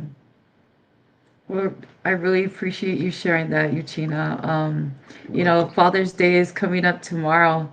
And so, it's It's a blessing that you're able to have that as being a father, because you I can honestly say that your father who passed away is very proud of you, and the blessing that in this lifetime you're able to also find your biological father. Isn't that amazing for you? And so happy Father's Day to you. Happy Father's Day to Arlington. And I hope you guys have like the best gomai tomorrow. I'm fasting. And yeah, be well rested. No, I'm gonna eat tomorrow. Good. Yeah, I was just thinking about that when we got on the show. You know, I'm very fortunate. I think about my father, right, the one who raised me. He passed away at 35. That's You know, young. very young, right? To see my mother and know she lost her husband. He was 35. She never remarried again. Yeah, And I just lost my mom 4 years ago, right? yeah, In July, actually. And one of the things that I'm grateful for was, and I said this to my real father, first off, I owe it to this man for becoming the man I am. I don't hate you or despise you because you weren't there. There was decisions that were made, right? If I would have thought of those things as a kid, and there are kids that are dealing with that, mother or dad ups and leaves, and the kid feels like it's their fault. But I'm so grateful that my father, who raised me, right? My father never spoke of anybody else.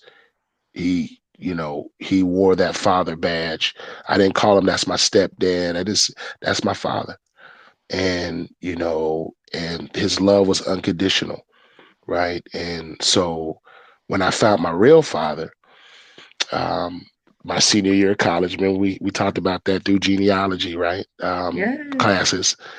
Finding my real father and having him, right? Because it was, I was sad that I had kids and my father couldn't hold them. Mm, I had these beautiful kids and, you know, everybody loves G Mama, right? But I wanted my father to be there too. I wanted them to be able to hold these kids. And, you know, so when I found my real father, I made sure that I was able to piece my mother and my father together for that brief moment, if they could tolerate yeah. each other, but not knowing that they were very cordial and they were cool and nothing, hey, it's you ain't getting me back and all that other stuff. They didn't have to do all that. They were, my father has 7 other kids, and so that was a whole new family for me. But having that honest coming to myself about, what I've been through now being a father and then having found my my real father, it's just allowed me to see a lot more clearer the responsibilities we have as dads, right? To be there for these moments for our kids. And I wouldn't take anything away from it. Every day is Father's Day. Every day is Mother's Day, right? We can't get no awards. There ain't no. I mean, they do have some, but man, everybody should be getting Father of the Year awards. Everybody should be getting Mother of the Year awards, but on days like the ones that are significant, like tomorrow, I'm just grateful that I do. My dad, my real father, is still alive, and that we have a cordial, and and I tell him I love him. I love him. He's my father. He gave me life. And so having those moments, it's crazy because this is around the time we were in Nigeria, and having that moment to see him with tears in his eyes, and then him telling me the story that we were almost going to be raised in Africa. So I would have never even existed in America for him hearing the stories, of what he told me. And, I'm grateful to have a new chapter and to have these new things and brothers and sisters all because of this man. So, it's a privilege and an honor to be a father. It truly is. Go ahead and share. I want to hear about the your Cherokee lineage. I mean, I love that share of yours. So I was So yeah, let me grab something, ladies and gentlemen. Give Yeah. me one sec, because this is significant to Hmm. what Brother Arlington is asking. So, I've been big on family history, right? I'm trying to learn more about myself. Um, and So it wasn't so Cherokee, it was Seminole, right? All Seminole right. Indian, Just yes. make sure I get that correct. So right, genealogy, like I said, as a kid, I knew I was different, right? I knew that there was things about me that I would find out, excuse me. And before my mother passed, I told my mother that I would find out, who she is, who her family is, more about us, because, growing up, um, I didn't know certain family members, right? And like I said, my grandmother had me had custody of me. I was a ward of the court, and then my grandmother, and then it was, and so life for me was very different. Hmm. But one, I'm sitting down with like I said, with my mother, and I told her I'm going to find family. That's how I found my father, right? Genealogy, right? Sitting in the church and having talks about it. And then, coming to the moment where family members, I start reaching out to them, and I end up getting a family tree dating back to the 1800s, Hmm. right? And I can see my mother and them's name on the family tree. It's amazing, right? Um, but my grandmother just passed away, right? She passed away Easter Sunday morning, 4:54, and that's how much she meant to me. And so when I went to go lay her to rest, I you know I asked my grandmother's brother. I said, "Hey, uncle, tell me about you guys's great grandmother, right?" Because and I was explaining this earlier. Like some of us like can remember great greats if your knowledge, Hmm. but I can remember great grandma. Great great unless they were like 10 years apart, 20 years apart. Hopefully it wasn't 10, but 20 years apart, 15 or something like that. Then maybe because of the age difference and they're young, but Hmm. I I don't remember, and so he's telling me the story about great about grandmother that would be like four times great for me. Um, but he's talking about it and he has tears in his eyes and he's telling me about it, him pushing her in the wheelchair and him taking care of her in her last days. And so I said, well, it, the way it started off was I said, okay, Uncle Butch, I got some questions about our family. Sorry about that, the thing fell. But I got some questions about our family, right? Because my grandmother had this my grandmother had a lot of pictures, right? The elderly they keep pictures, they preserve a lot of records, and some of them pictures would be like a black and white photo with it just is almost disintegrated in the frame Yeah. almost. But and you looking like, is he looking at me or has he got any Hmm. eyes? Is those glass? So many things, right? And so there was in particular, there's a picture that was uh, a circular photo, and it was this white woman. And so I see this Paulungi lady on the wall, and I'm like, yo, grandma, who is that? They're like, she's like, oh, that's my grandmother, but that's it. They don't give no more detail. I'm like, but she white, like I knew we had some white in our family, man. This is direct. So they kind of keep it to themselves. They don't say much, and so but I need names because names help, right? We need that Hmm. name, and we can Yeah. pinpoint certain. So I'm found myself one day gazing at the Paulungi lady on the wall, like, okay, what is your name? Who are you? And grandma's gonna tell me eventually, right? But there's trauma in families, right? There's Yeah. pain.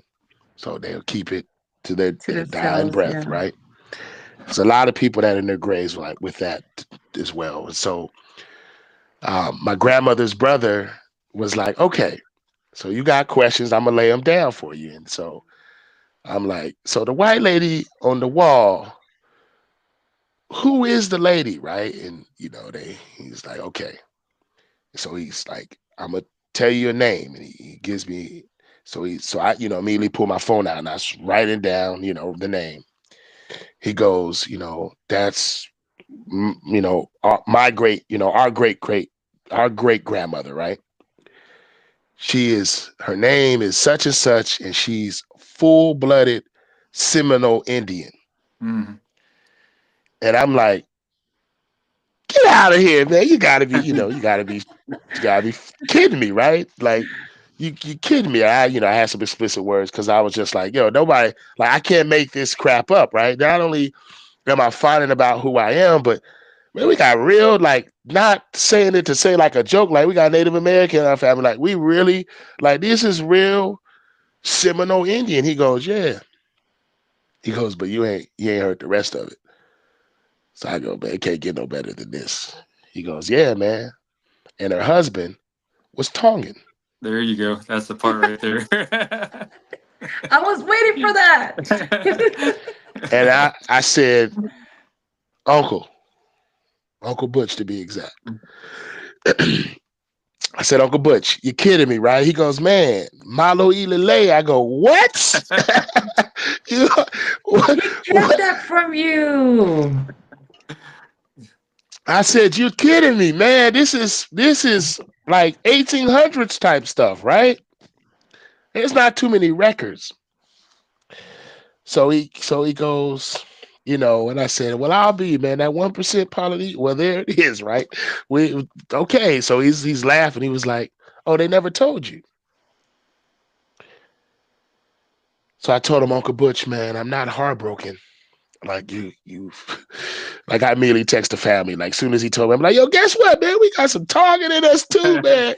We going down, we throwing tees up, man. You know what I'm saying? So it's gonna be a whole war in our house nowadays for rugby season, right? So he's like, yeah, he was Tongan and he married a Native American, and that was our great grandmother. And so, obviously text the family, text the missus, like, yo, man, we got touched. She's like, shut the, I'm like, no, I'm serious. Like, look, I gave her the name and everything. And she's just like, wow. So my uncle's getting old, right? My grandmother's brother, he's everybody's favorite uncle, but he goes, I know you big on finding the truth. So I have something for you. And he gave me this roll right here. And in this roll is the Seminole map. And families are broken down. And so he gave me this and he said, it's now your turn to do the work. Wow. Find our ending, right? Which is the beginning, right? Find it. Keep this as long as you need to. You better send it back, though. That's what he did tell me. You better send it back. I said, I got you, Uncle. You know what I'm saying? It might not ever come back, but I got you, Uncle. But I will cherish this, and I will make sure, not only because I'm proud to know that, I'm going to make sure that I instill that proudness in my brothers and sisters, right? And so I haven't even cracked it open. He showed it to me one time, and I had so many tears in my eyes because, like, here I was, this ugly duckling, this kid growing up that didn't know a thing about himself, didn't know who he was, but knew that he was something different. He was proud no matter what. And it's all coming full circle. Yeah. And so I'm very humbled and grateful that I'm alive to not only do the work, but I know my mom is saying, he said he was going to do it. And one thing about Uchenna, he's going to do what he says he's going to do. You see, my name, Uchenna or Uchenna, means God's thoughts. And so I've kind of lived my life like that. Like, what, not the WWJD, but what would God really do?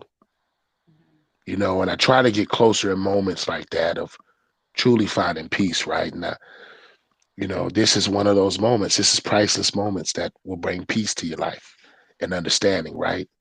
Because if you don't have knowledge of self, then you have knowledge of others, and you'll never find out who you are.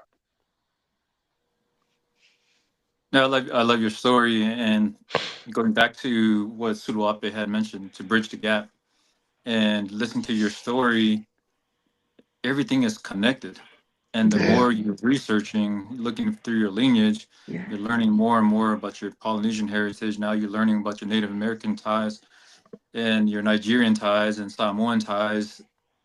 Mhm. And a lot of what you're doing today is what the Samoan people do. They're always looking for their family tree, right? Just go as far as you can. Hmm. And your journey is the journey that I took in looking for our lineage, and then discovering the sensitive items, sensitive topics that you've mentioned. There's trauma, and family doesn't want to explain certain events that they're aware of, and they take it to the Hmm. grave. So the more I researched, I'm like, okay, I found my Tokelau ties and I found my Tongan ties.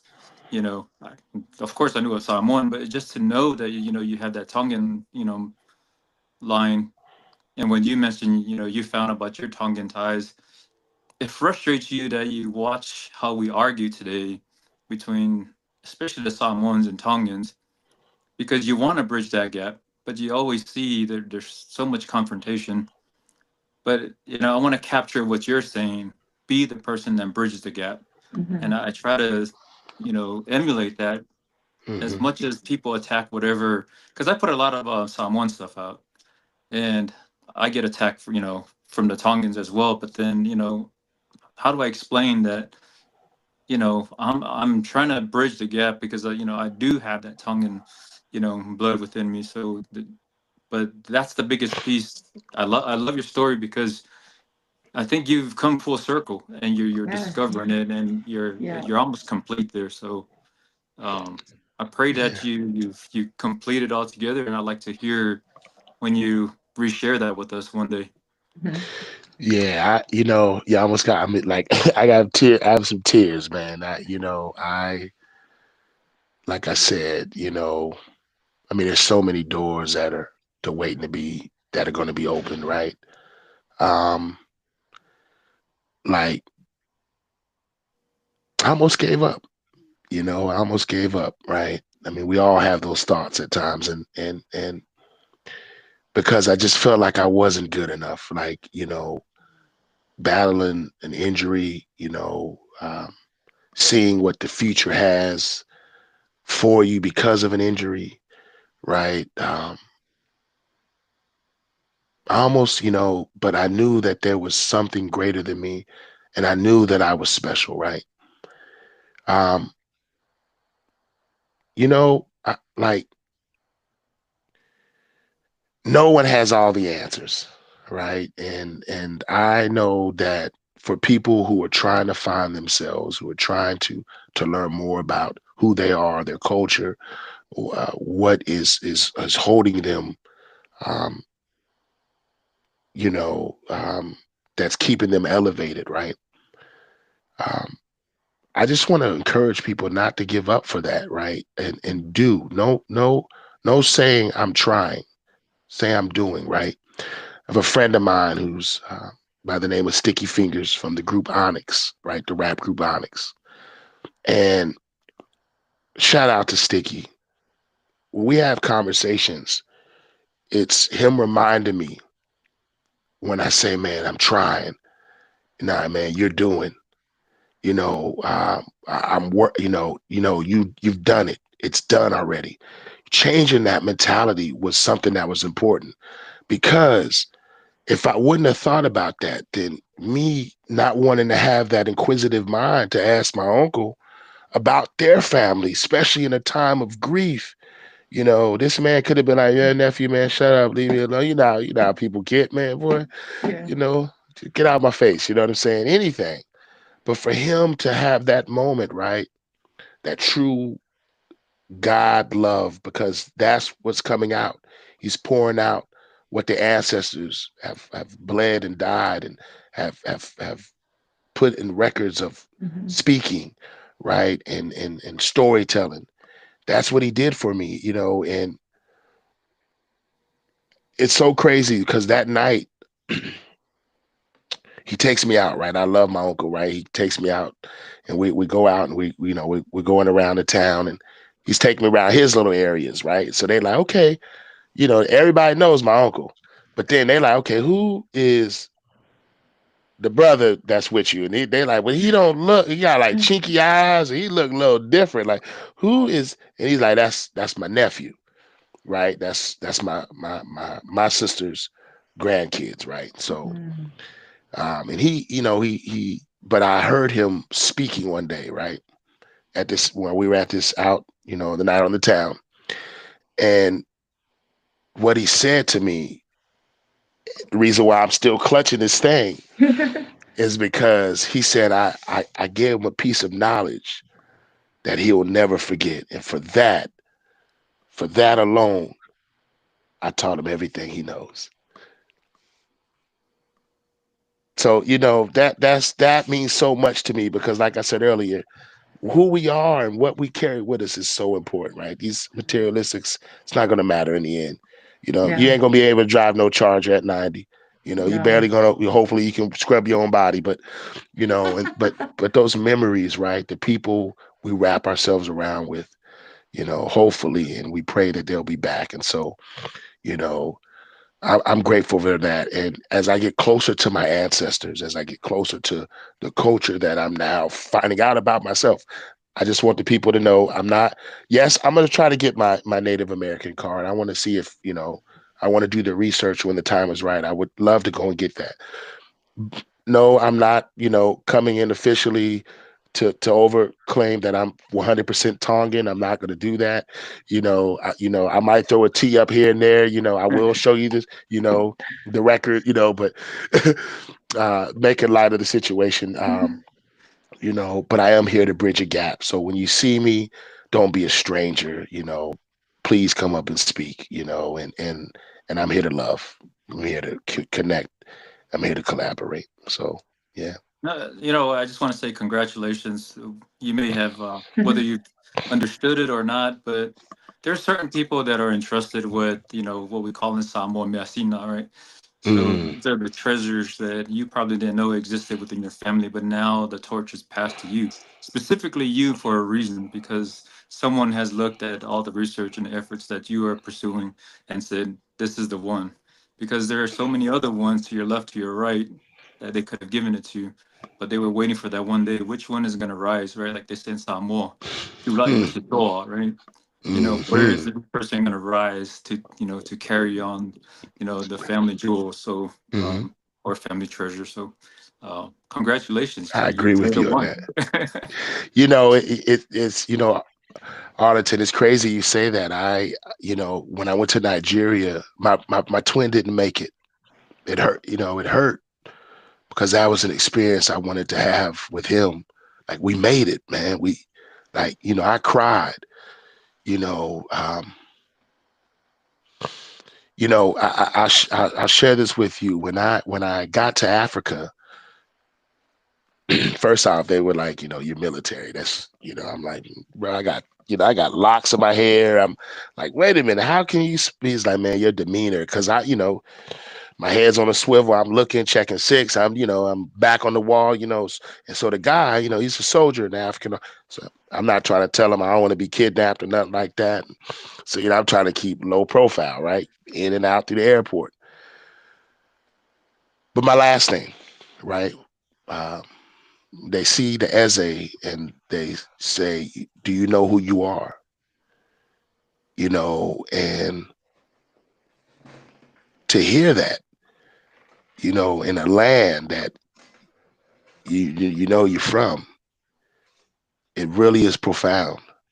It really made me go, I really don't know who I am, but that's why I'm here, right? And my first introduction to who and what my family name is in the Nigerian culture, oh, shook my world, right? when people know about your family and what they've done for society, took me through a whole new world. I'm in the airport in Abuja, right? We get, and then we're flying in. So I get into Abuja, and Abuja is very dangerous, right? Abuja is a very dangerous place. Wait, what's Abuja? Abuja is a place in Africa. It's Nigeria. Used to be one of the most dangerous places to go in Africa, right? Okay. Kidnappings and just a lot of stuff was happening. The Chinese government is, they're big in Abuja right Got now. it. Okay. So they're big, airport, everything. Multi-million-dollar airport they just built too as well. So when I got there, I flew in the night. You do a night mission. You just, that's the worst time that, as they say, the crazy people are out at night, right? So I'm minding my business. I go outside. One of the rules that I have is always bring a pack of cigarettes when I travel international, right? Because you get, because they're smokers, taxi drive, Yeah. you can give them one. It's like a peace thing, right? Especially if Mhm. they're American. So I brought me some cool snap 100s. I brought them right in the plane with me, man. I brought 2 packs to be exact. And I get out there and I'm out in the front and they just like like like I fly on honey. They just swarm me. Oh, you're American. What's up, Rasta? And I don't speak. I don't say a word. I'm looking for a driver to take me to the hotel, right? But they won't let my driver in because he is not a taxi person. So, so now my military is kicking in and I'm standing up, like I'm yelling at the, yo, back up and yada yada, let the driver through. And so people run up on my car and, the guy's like, oh, you're good. We're flying down the road and Nigeria is crazy, right? But the next day when I get to the next airport, I fly in, and now I've got my first introduction of the police and the security. And so when I fly in, I'm like still tight shut, right? I don't want to say a word. I just, I'm like the, but this gentleman, he grabs my passport. He's getting ready to do the stamp, and he goes, like I said, the other guy earlier asked me, do you know who you are? What's your name? And so another guy asked me that as well. And I said, I don't, man. I'm here to find out, right? Um, so he says, come with me. And he takes me outside and he shows me my family in pictures on a wall. Like, this is your family. Yeah, like your Like, royalty. yeah, like you're like a descendant of the kings. Hmm. Wow. And this is you. Come with me, come with me, come with me. You see that? That's your family. He goes, in fact, I know your father's village very well. Be very careful when you go there because you will go. But when you go, do me a favor. Go in the back, find the most secluded spot, take your shoes off, and bury your feet deep into the dirt. Make sure you're by yourself because the dirt is going to make you feel everything, all the emotions. And when I went, I remember we had drivers, right, with guns. We had armed security, but they couldn't go to the village. They're not allowed with guns in the village. My father, my dad is strict. He's telling us when we were getting into the village, no. But I'm listening on the way there. My father's telling stories of his youth. My father fought in the war in Africa. He was injured. He's a hero. He's a war hero too.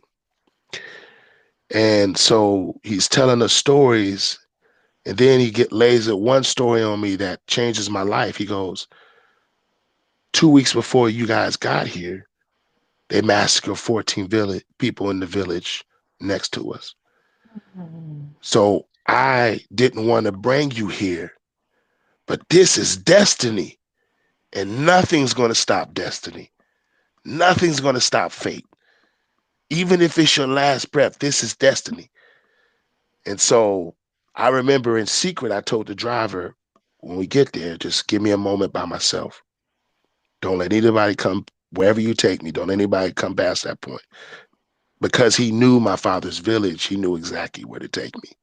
So my father's rebuilding a home there, and he took me in a part of the foundation that was secluded, and it had doors around it. And I did exactly what this man said. I took my shoes off, I cleared my mind, and I buried my feet deep into this dirt, Mhm. and just every bit of my ancestors took over me. The sorrow, uncontrollable tears, everything came over me, right? And I was anew. And then my daughter raises a 6'8" fly fag up right on the other side of me, right? She's Faumuin over there, and I just remembered at that moment. Now you're going to move forward with purpose and with reason, and so I want to encourage people, man, to just especially for those who are trying to find themselves, is don't stop Hmm. and don't give up, right? Because you can do this, and it's yours for the taking. Um, yeah. Yeah. No, I love how you capture that moment. So even though it's in a Nigerian experience, it's still the same as what we express as, that feeling, the mana, right? There's Hmm. moments when you feel that you're overwhelmed and you can feel that, Oh feel the yeah. strength of it. So yeah, it's great to hear that you felt it, on your Nigerian side as well. Oh yeah. So Nigerian culture is just like Samoan, just like Fa Samoan, man. They got lava lavas on. They call them something different. I walk in there, I got my ear lava lava on. Mine's might say Samoan on it, but theirs might have something else on it. But I'm walking in the same way, and it's so funny because I went and I looked, right. The villages. I went and did a little comparison, right, of what it's like. They burying people on top of the ground, right? And Oh, and bi- in wow. the same style in front of the house, just Wow. like Samoa, right? The role of family and culture, the matriarch, the father being, the same roles. So I went to the village, like I'm going like Color Purple style. If you ever see the movie Color Purple, I'm going Yes. to the village. I like, you know, let's go. I don't care Yeah. what we see. And so when we went there, they have a meeting house, just like Samoa. They meet there first before you can even get to the village. They meet there, and the chiefs come out. They do a ceremony. They drink. They have a ceremonial piece that they do. It's called a cola nut. And they do it. Only the men can touch. But partaking of this now, knowing that this, like the man said, coming to America, this man really royalty. Like this, like that was like, I'm really sitting here now, really appreciating this moment. I got to meet my dad's brothers, his sisters. Wow. They're pinching my face and crying. You know, my little sister got married in Nigeria, so I was able to. She was in a traditional Nigerian wedding, and I was able to be in a traditional outfit and be there for her. Wow. So many things have opened up because I didn't give up, right? Um, and I'm so grateful. I can't wait to go back again, right? In fact, we're getting ready to do a Samoan Nigerian connection. So we got people from our Samoan side that want to come out and go to Nigeria, and hang out and do their thing. So we're gonna make that happen, you know. And have the experience of being able to put together Samoan and Nigerian culture together. That's That beautiful. that and hopefully find them some wives, some husbands and some wives, you know what I'm saying? We're gonna just get Right. this thing. I have some comments here for you. Absolutely. That's such an amazing story, and yet you're on a journey in searching your roots in who you are. In many ways, you are bridging the gap. You remind me a lot of my brother Arlington and his journey. Yes. And I, then I love awesome Arlington's story. spirit experience. Wow. Awesome spiritual experience. Wow. That's from Janet. Um, And then Yeah. we are ending our podcast, and I wish we could continue because I mean we could go on for hours. And I just want everyone to know that we've only scratched the surface of Uchenna, and there's so much that we would love to have you share with us. But he's coming out with a book soon. Yes, Right? Is ma'am. that correct, Uchenna? And Yes, ma'am. I'm so excited for when that book comes out, and for everybody out there. Again, check out Afatasi brand. He's got an amazing brand out there. Look it up and purchase some of the items. It's support a brother and also look him up. He's got so much amazing things that he's doing for our community, for our people, and you'll love him as much as we all do. So also wanted to mention that there's another comment. Happy Father's Day. I think I've said this, but I'm going to say it again. Happy Father's Day to you both. God bless you too. Thank you. Um, Yeah, happy Father's also, Day. Happy yeah, Father's yeah. Day. Yeah. Happy Father's Arlington, Day to all the men go out ahead. there. Thank you. Yeah, yeah. Just want to give Arlington, go everybody. ahead. Thank you.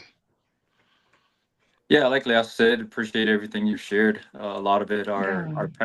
our paths mirror a lot. So I've enjoyed. Sorry, didn't ask a lot of questions because I was absorbing a lot and just soaking in how amazing all the parallel paths and the names that you mentioned. So I'll just keep it short. You mentioned Jeremiah, his son Jeff lives here in Oklahoma. So Hmm.